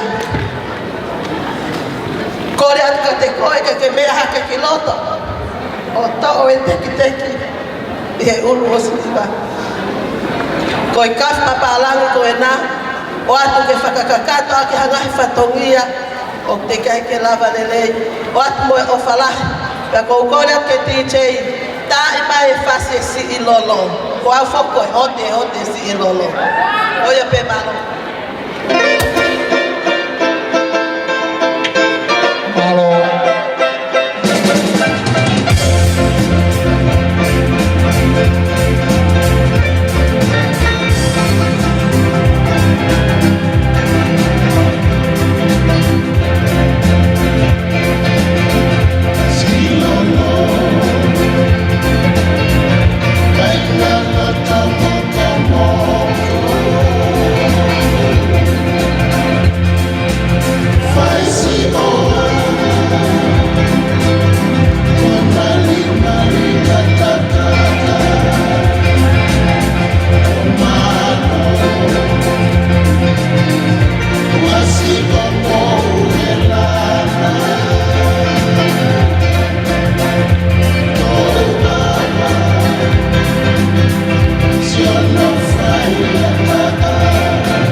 Pamoja de ki whakanono. Koe kiri ki pia mo peta. O masiva ho mantima. Ke tala kia hona ia. Ia tek maton. Ai ngawe. Pakasemaniti. Ai ngawe. Ia prosperi. Kama ngawe. Mowi. Ai kakau. Pada whakamalo. Kai te lava. E bebe tukuni. E koseni ti. E whakahonga aki. Ai honga e homaro to. Ngawe. O sika belenga. O kumawhai. Hama ki prosesi mai. Koe kahawa halita siki. O kaya ia peta mea mai. Koe famili masiva ni. Koe mea vepila famili ni. Koe le krepeta. Koe mamui. Hei hala.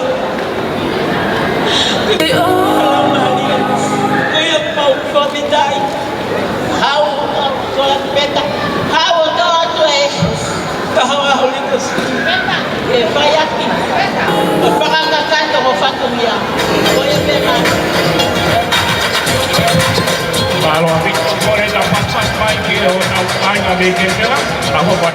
Kendala itu Kendala, tahu buat kita ulunga itu ahli. Orang nak tahu kalau lori ini, orang betul orang buat kauna, apa yang baik. Tahu itu di tahu tadi dia.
Kita hopot wai te kata pemremori, fai wa fanga osi, mahenga kentela, fai wa fanga mahenga kentela.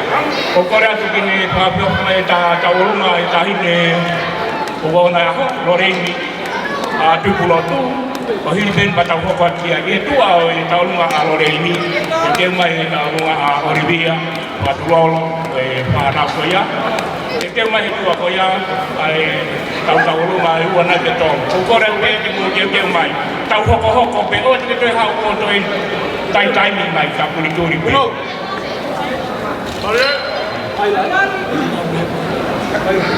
Berbalik. Tahu.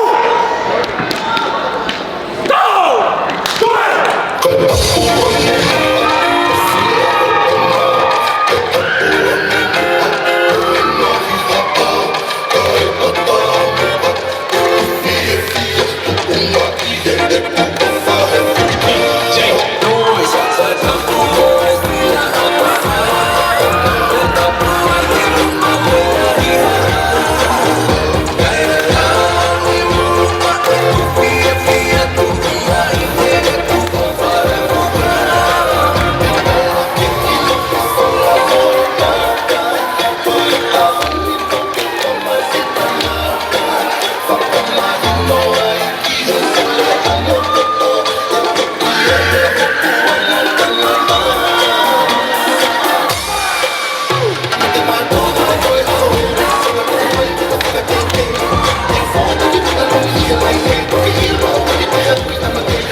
ke vanga kente la.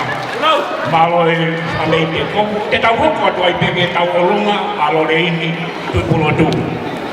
Tau hoko atu ai peke tau olunga a lore ini tupulo tu. Whanua mai lore ini.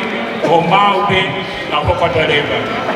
Hiri koia mo kore ke he tau olunga koia o ribia patulolo. Tau hiri koia tau olunga koia. O mo kore ko koe pe ke mau o tau olunga. Pape tu taki mai. Tau turi pe, papa e vespe taha ko konga, ko tau olunga ko koloa holoto ke ton ki heiki. Tau whiwhia pe, ke tau olunga. Ko kore ke paa mau atu au tau pangai, kai paa tata ke tau olunga e tahine. Ko ratu ko e mea daha i roto, koloa ko ni roto i he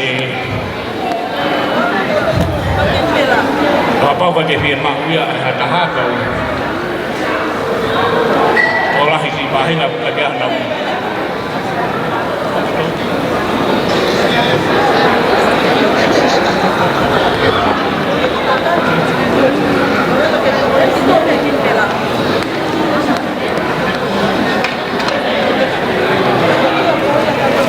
Mele toto, mele.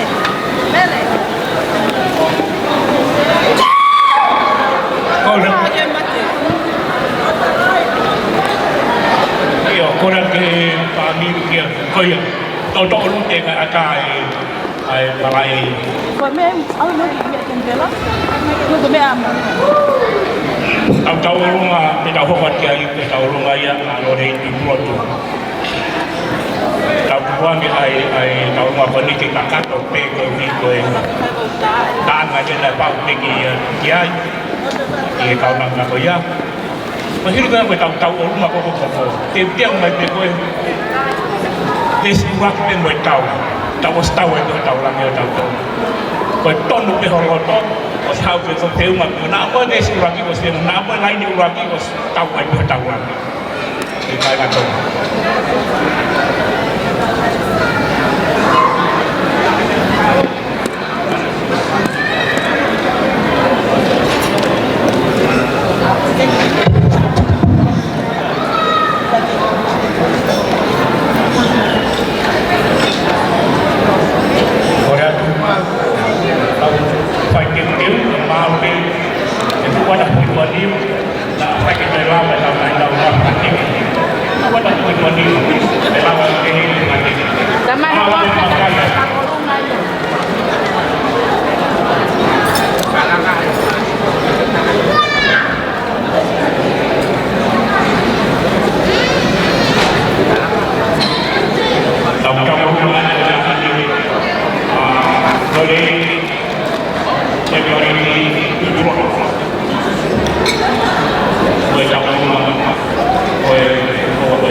Silang ya itu ya kita lihat kampus Kolomal yang kali ini Kolomal pamole at kaki fahau pate fatongia ko ini ko kitu anga talunga o lole ini tu pulo tu o kufuaki ya pamba ofa solo pani tulua Colopani tulua ofa menuku-nuku pe amo wasila iyo kata ke to atu mua ki fatongia ko ini ofa iyo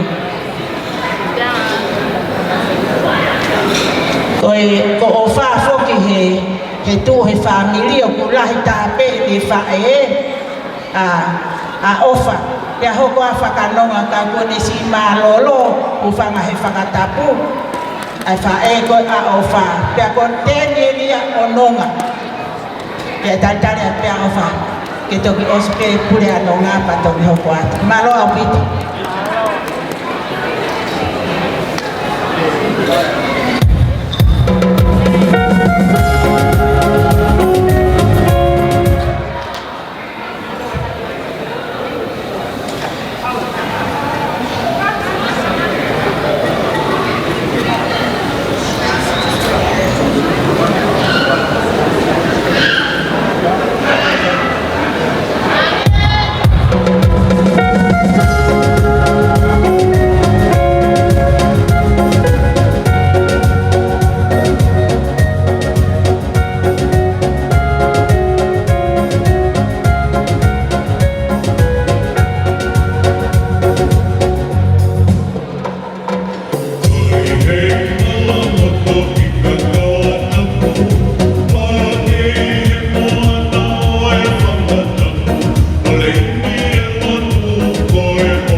Kore me tau paspasi ke he tau longa e o pai e no reini. Awa malo. Kore mai ke toi tā.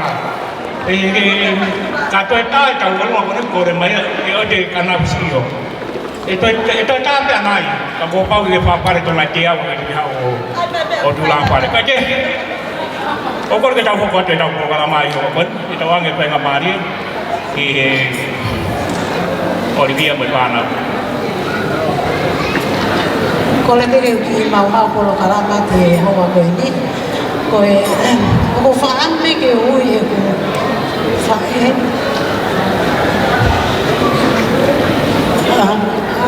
Le Silvia Misi. Koe toko taha koe ni nei whae moe whae ni ke ui. Pea toki malolo ia. Koe ki kolonga nai ui mo ko he tau kona. Ko whaam ke whaake mai whae, mai whae, ko whaalono ke. Lea Silvia Misi. Eucalipto. Ko kore ke ka fusi malo pe whakaronga, ka huwhi pāti de ani, ko longa ni ke tau i lisi. Ka mana te whae, ko e pe mana. Ere, teke tau ko watu te wange amari ko ni ki tau ulunga hoko. Te hiri ko te whape i MC ke lapa mai mahalu ko tau e maanawa, ke tau hoko atu. Ko rat pe ke mo apa mai mo tau mai tau no tau kuri pe mau ke tau tahmin. Ko ko grupo na kan mak tau tak lain ka hape ko pe ka tau mo pe. Olivia mo. Malo ko kore ke ufanga nga itala fata ko sono afaki. Kaya ta ke ato ki tau kolonga. Mafana ko eni me he fuka fonua. Toa ko ta kaya se toa fotuloi esio tao ne. Pia mo e matalanga maui pia ko taulanga na fatua.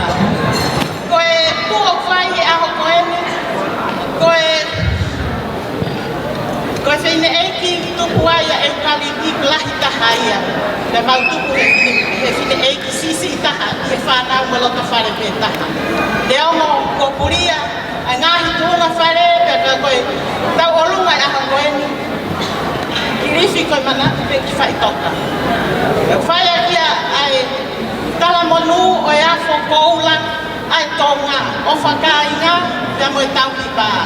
Lo leini, whakau aki, ai afo koula koe ni ai lau koula. O whaki he eiki ake kotoa holoto. Pia o whakakau ngā api o hange peko o whaki a koe. Koe ai tala monu, pia mo e o whalahi, koe ahoni, ka iaha te ai mau, koe o whāke. Koe ake ke he tahi tau o lunga, pia mohono teki teki.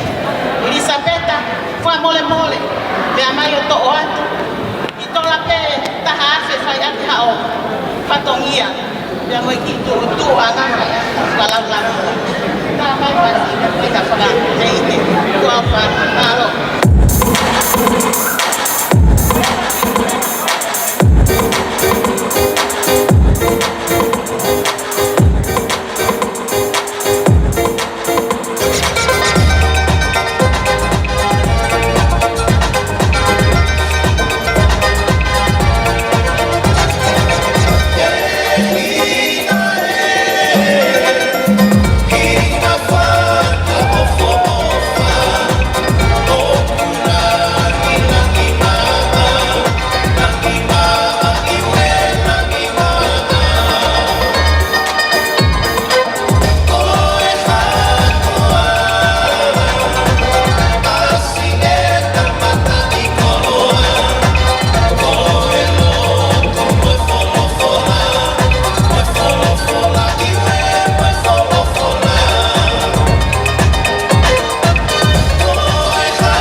kore ke hufanga he la fata mo sia o fa ke tu kalau to ngai si kolah taka pau ko ni ka fa ho pa ki ta ru ma ko karo ma ko di de mo go ni ko me le mo ma ta o ma he ni ka ko ni ko e si ko pe ko de fa e ko e ma o ta me he ko lo ko na mi va ko fere a lolo mau lava mai ke mau si ko pe ki he ta he ko ka fusi ki he si kato anga ko ya fa he ya fini ko ya ko he ni ki ya ko he ni ki ya beta kata si mai ko esis ko monga ko to lai wa kata ke hu iya ya mo no tuanga mo upa foke ka ya hon atu ke holo aki ho matafane ko ya pe tu afa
Kore ka holo ki moloreini. Ka tak mai o toat. Ai ofa ai whanau koeni.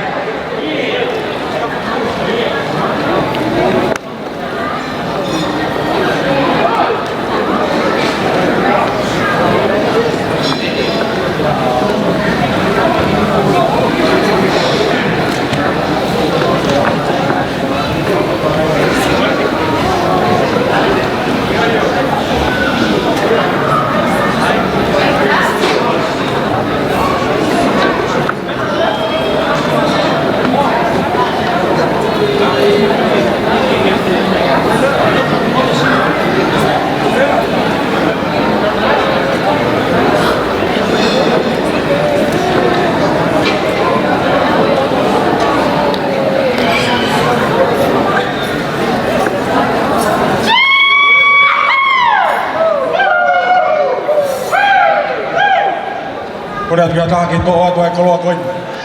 Frataan pangai ka ata.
Oi ki family masiba goeni, ngahi to kaki, na mo ngahi ako na.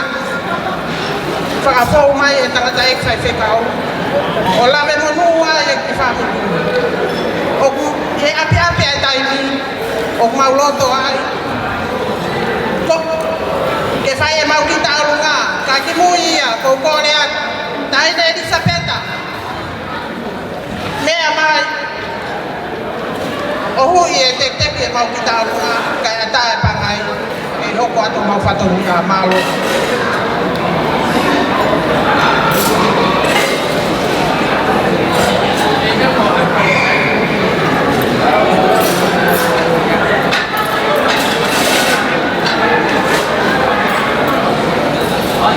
Koe ki whatongia koe ni watu pe ke lao lango atu. Ia mo whatongia kua o whatu. Tā mahu mau whasiti te.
Malo beta.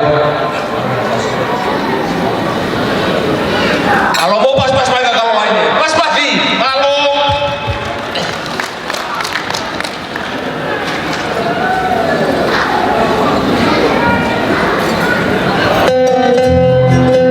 Halo.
Malo.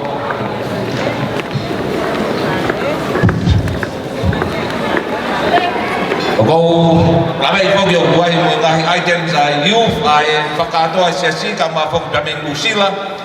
Pamana tata mudo mu tete mai. Kiu mai he kita fok kata be ta proklama. Te bas ke manu. Kane kalau lain ni malo.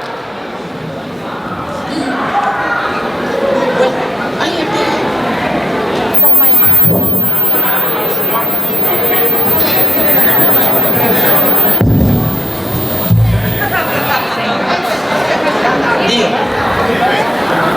Sane. Dio. Si ada bunga. Deke faho ko ato lagi fatongia tua. Masih makweni ka ko ulat tuku ai. Famalo mo e fafta la ki tau ko tua mafi. Ene faho ko mai ai aho fakolo kweni. O ko fie mau ai o me amari fa more o si fatongia ko ni a grup di sai pare a fai fe kau o mahinga ka uma afa si u ka ko fie mau pe ka taki ke me amai o family fa fo o ni he ko me ofa o fai a honi ko fa fonga ia e mau tata lele ki moa ke grupo ki sai pare ai fai se kau ka uma ai se tua tala ko ke ha me ia e ma ko ki tola be ta hafe fai se kau pule fai se kau taki mo me mai be ko masi mau pe ko e uito ka ne o uito ka ko loto la e ko sisu kalaisi ke tu he aoni fakahatu e ko fiefia pe mo e ko mafana a ko ni o fatu tahine fa me asbe amerika la ka uma a ko ha me amaia be fuma fonua o fatu ke fa be a me he taulanga o tak mo yaka o ko mafana a ne omo hange o tau ngari li e kina kai tau maya ke ilo o taaki moya ka kai taaki ya uho o sisu klaisi o falahiat o faamu e tai mai e fasi o tahine ko ni pe amo me amai i grupo ne o e tau vale tau nga tau tu pe mui ke famarino ke siova kono ahoeni ka ko tek ki ko kore pe ke ti koni ke ne mea mai pe o fasio at pe ko fe ai o fa family fo o ke o atu kai e mau mea o fa tu o fa e ki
Sai ko fa manat pa mo ato ke yu pakato ako ay fonwani ay kaya mo ya kalaisi nga tai foki kai family ko ya da me nusila o toro aki mo wai te mi ko tai mi mata kenal toro malo ko na ko mo me mai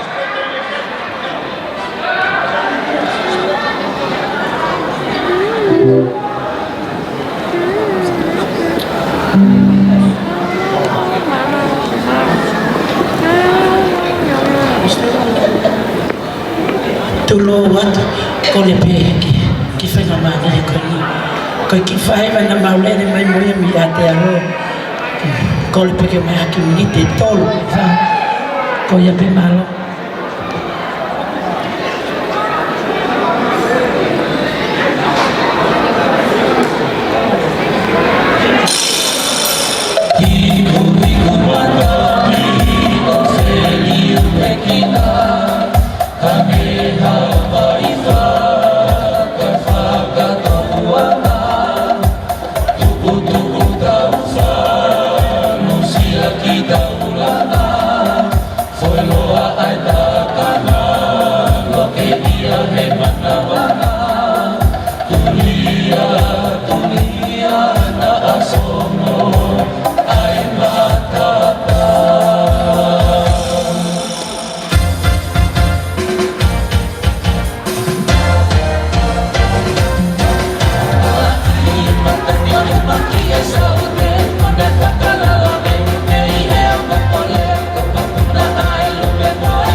First dance, yeah?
Malo.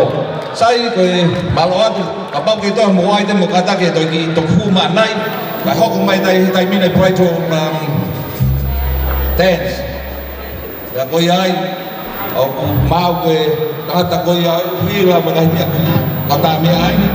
Ya koe ai. E tau tuang e mati kilang tolu. Fast dance. Boga mai te tau hoko ki ai. Malo.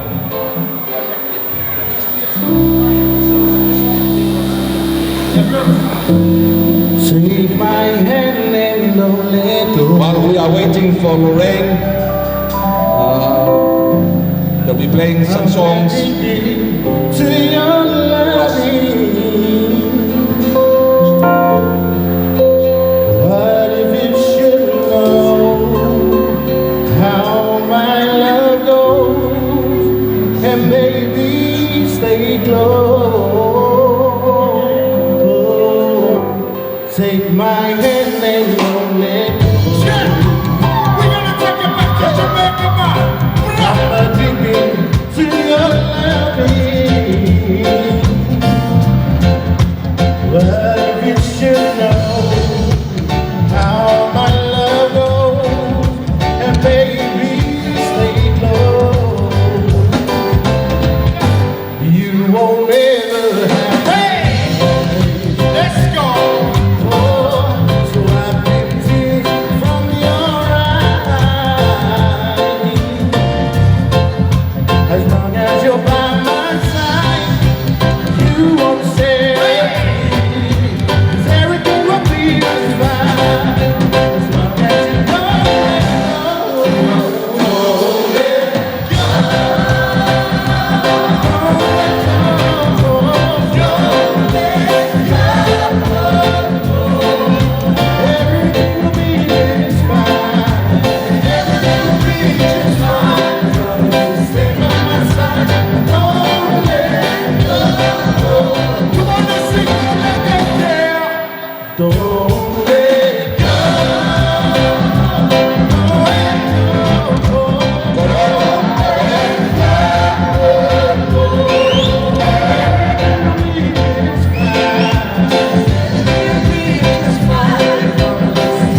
For their first match, yeah.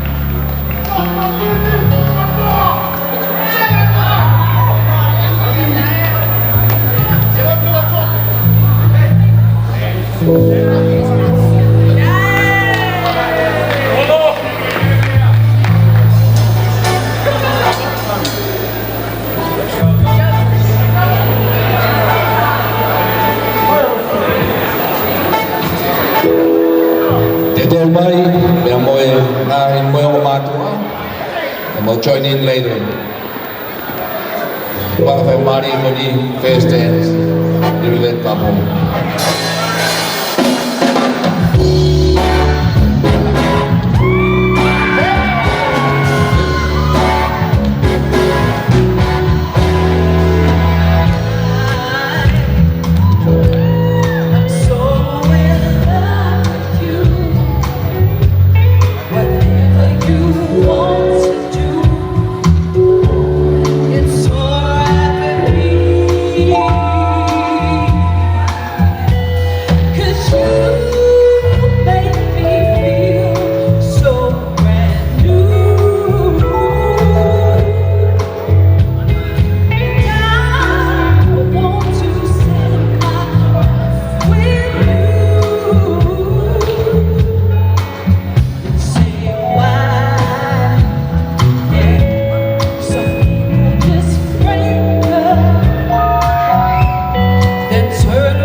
Sorry guys, we ran out of time, so but we have to carry on the next thing.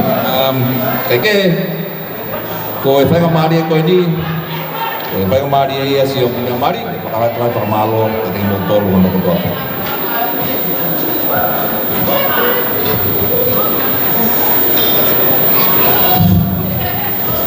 Kore mene whanga.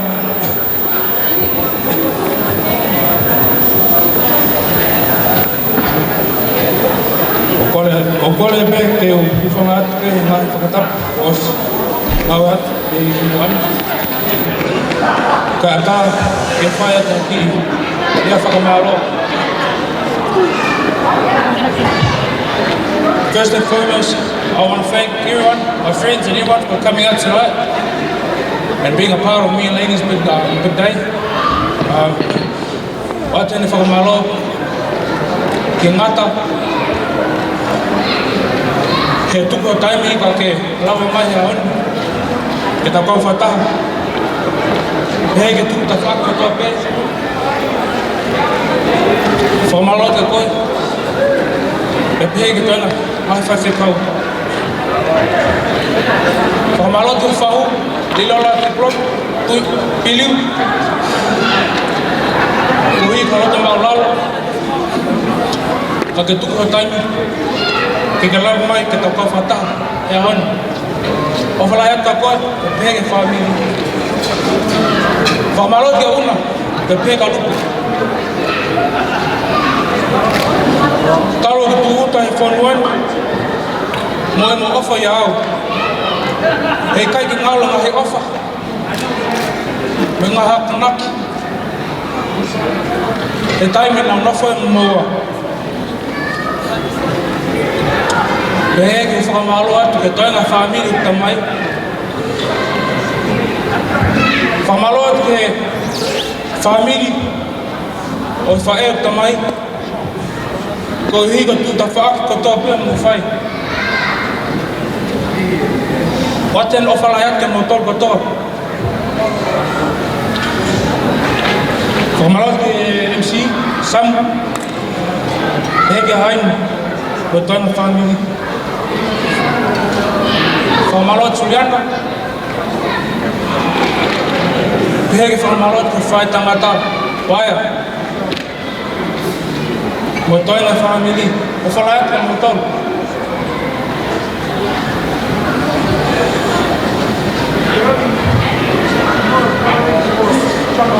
Whamalora.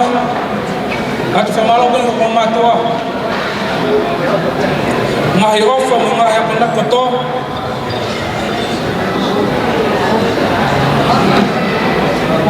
Koe tangata e ani, ko hiko mo ngahi ako nakato.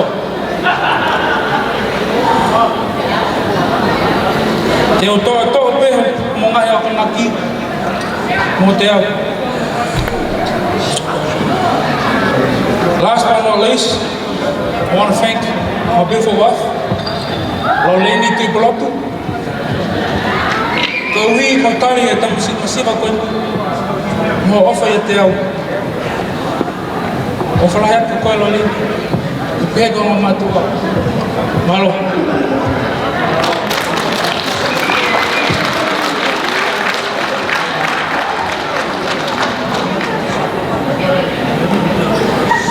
I'd like to take this opportunity to thank each and every one of you guys for taking the time out of your busy schedules to come and celebrate both mine and Holaki's wedding day. I give thanks to God for this beautiful day. I know it was raining this morning, and as soon as we got married and walked out, it was all sunny, so maybe that's a sign. I'd like to thank the Tuipolotu family for loving me from day one, and for all your hard efforts into this big day of ours.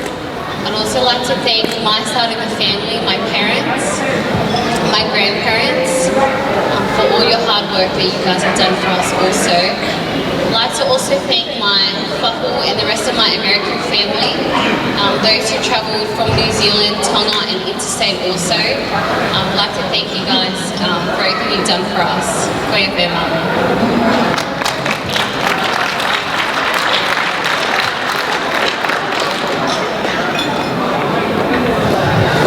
Lorraine, ia mo Rocky. Ko ngata ngai ai fifia a mo family. Kawange na mo fifia.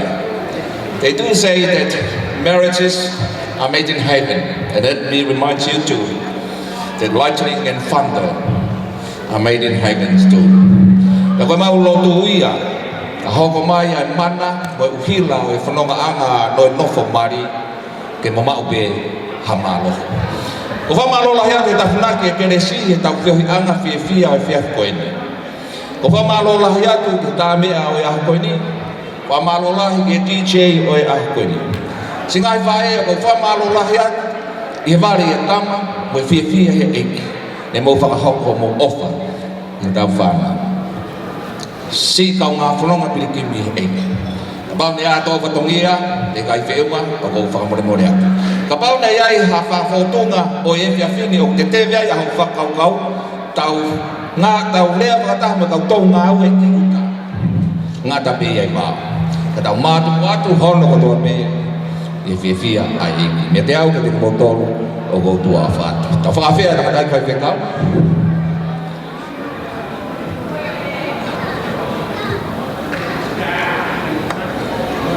Iyo, tau ne more. Tau ngata, tau ne more, tau pina ue.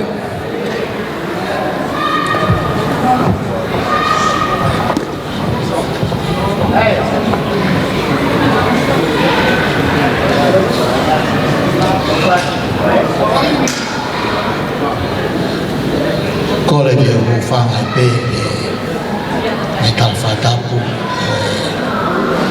whioi whiwhia o ahoi kai ke te whakaloloa ko la veipe o ko tai me whare a ko maungoloa a tau kalama. Te ai ke whai e ko lea ko kore pe ki e ono ke whamiri whao ke ahola ki ka molo rei ke na kātaki mai o mau atu ai mea ofa na e whoaki e mai kaurunga e mai whamiri mo ngai mai ni ke atu ke mo kamata ke na whaiwhai o whie kaya pia lo reina po pia manatu ia ka kilif mo peta koi ko kore mo mea mai kuan kai nga koe mea ofa koi ni mo whoaki ko paanga e whaafi fitu mea tu ko mo whoaki a honi ke areia ke ahoaki pa mo reini ke kamata atu ko na whamiri.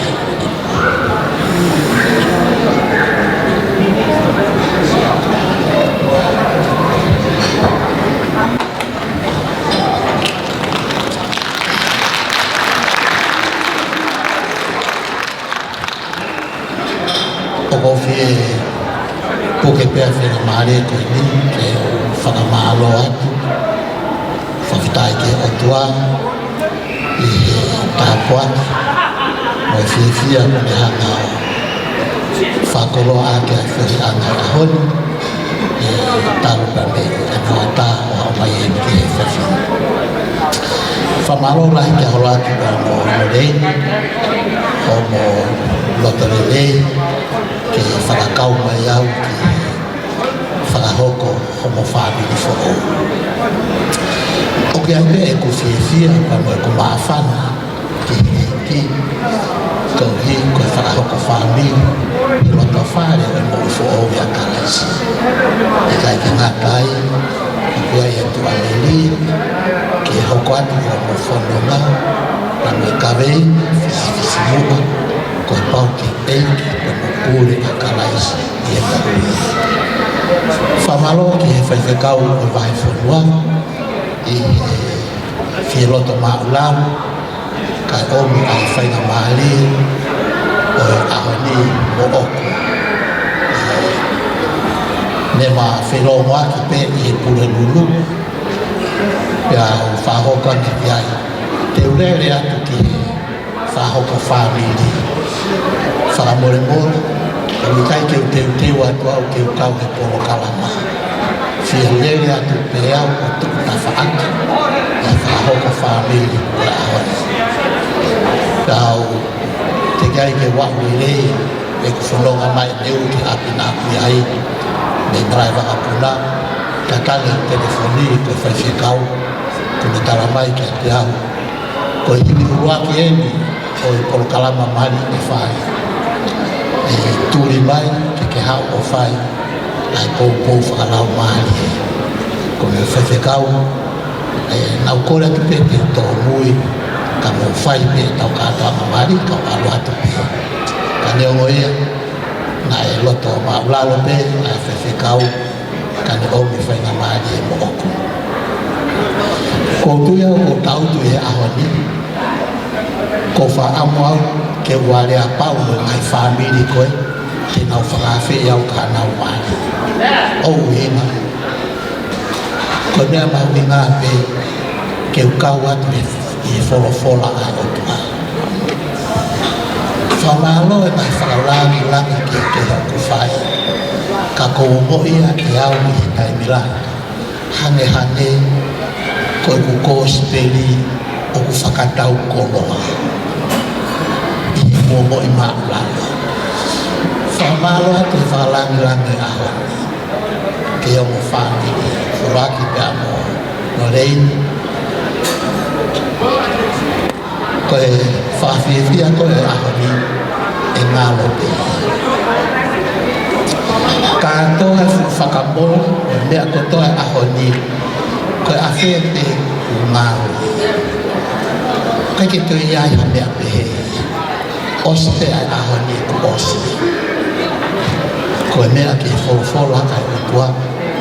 Ko e mea ke ngai tala ofa whai e sisu mai kakai. O ku nau tui whalala ke a pea e ia iai pe ai tāpua ke a ko ia e alo maari e alo tāma ma o mea ka moe masiu ma uilere ka moe mahamahaki e ia iai pe ai tala ofa ia ai otua ma ki nau tonu o ku nau whaki ki nau mo ui ki a pea o whalahi atu ki a ki moa ko fie whawhitai ke e ne whakangofua ke wha o kau e ki tōra kalama koe. Whamore more an ke a kirifu. Ka mai kirifu koe haku ke alua i mei tau huka. Ko toi tuha ke whoki ki ai. Whamore more an ke peruhi koe ngatanga pea ai kātaki ai ki sino tuani he momoko ai whunga stacey. Ne tutunya e te konesi ke mahifu mai mau ka tala mo fuao ki ai. Kai ke ofalahi atu ki a ki mautoru ko toa pe ki mou mea mai tau tau te whita ki mautoru te mou whoki mea rere atu i he whiawhini. Ki nau tolu me mai ngawi katolia ngai state ke he o me kai ke honge whaingataa ai hala. Kau tau lotu, tau whalala ki o toa ke mui wholau, te mautoru ko toa pe te mou whoki mea rere atu i he whiawhini. Ai whetu na mea mai ta mea ai. Motol na mea mai i waha wholau, na i waka puna, na ni whanua Amerika, na mei nusi, na ai whetu ke heke. Tau lotu pe, whakawanga ki o rua, whaiwhai ane ko mo whoki atu. Ka no lau maari a le dei, mo taha kaua, i waka puna, i whetu ko toa pe, te mo iai. Tau hokwa, e tau whamo oni. Toko taha pe, o ku tau ke ona e langi pa mo koloria. Ka koe teiki, ko si suka laisi. Whamalo atu ke whaiwhekau, o family, whamalo ka whisioi pa mo family. E whia whakaafi, ke o kau mai, e kātoanga whakawhiawhia. Oi ahoi, whatawangi ke o tua mafi, kono lau maari e, me tolo toi, te kau toro. I longa whai whatongia ke tau whai, tau tuku, koloria, ka moe langi, ke ai o tua toko tāpe. Tau hiwa wha o si te i he vese ta. E ki te hiwa pe o whae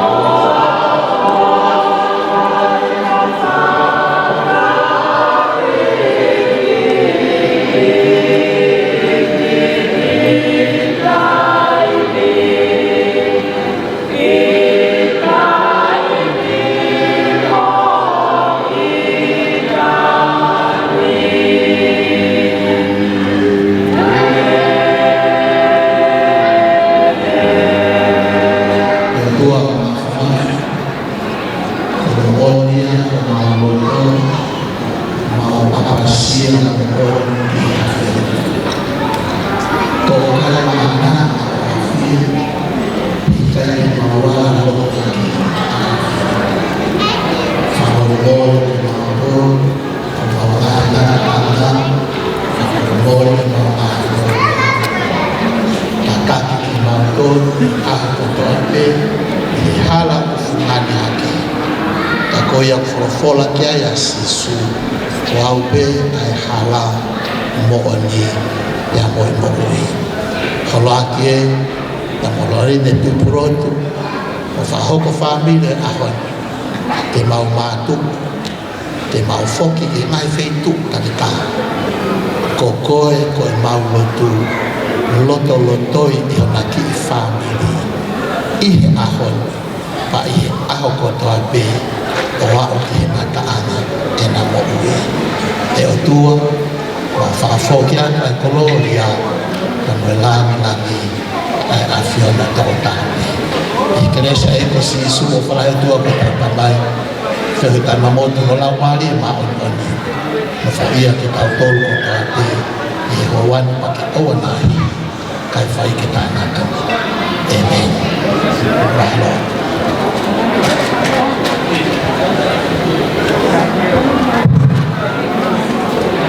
Kada fa more wai ki fa tongia na tau mia ke fa ho ko more ke to ta fa tau ke tau to e ha ho wai ki kau ko la ha mo he ua te fisiu ko e kau ko la ha mo aki ko lo ia e ta dai fa kau tak ko fe ha mo fo ia ka si ta ho no wa ko e ta dai fa kau pure ia o vai whanua a Australia, malo.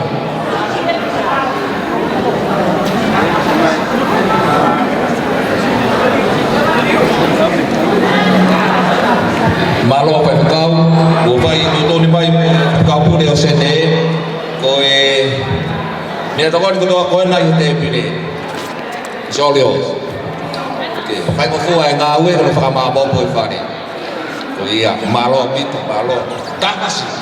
Boys and girls, applause! It's yours!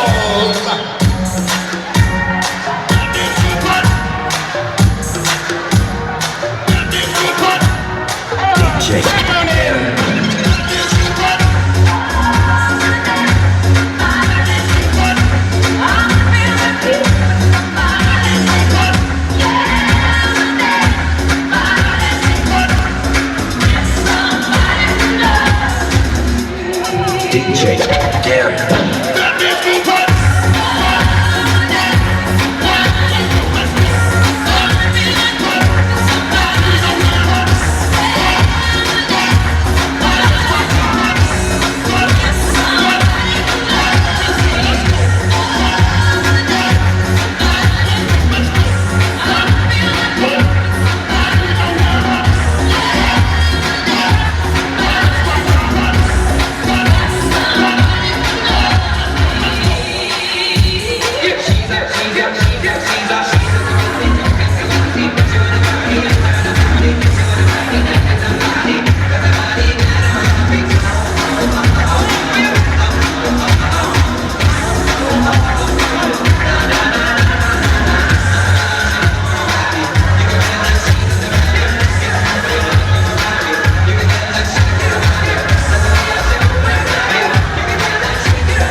I'm on this in the end.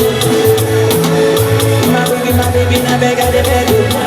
My baby, I smile. If I pass, I don't lie. My baby, I'm singing. My baby, I'm ready to run up the place. Run up the place. Shake up the place. Shake up the place. Shake up the place. We are ready to shut up the place. Shut up the place. Shut up the place. We are ready to go to the place. Go to the place. Body over here.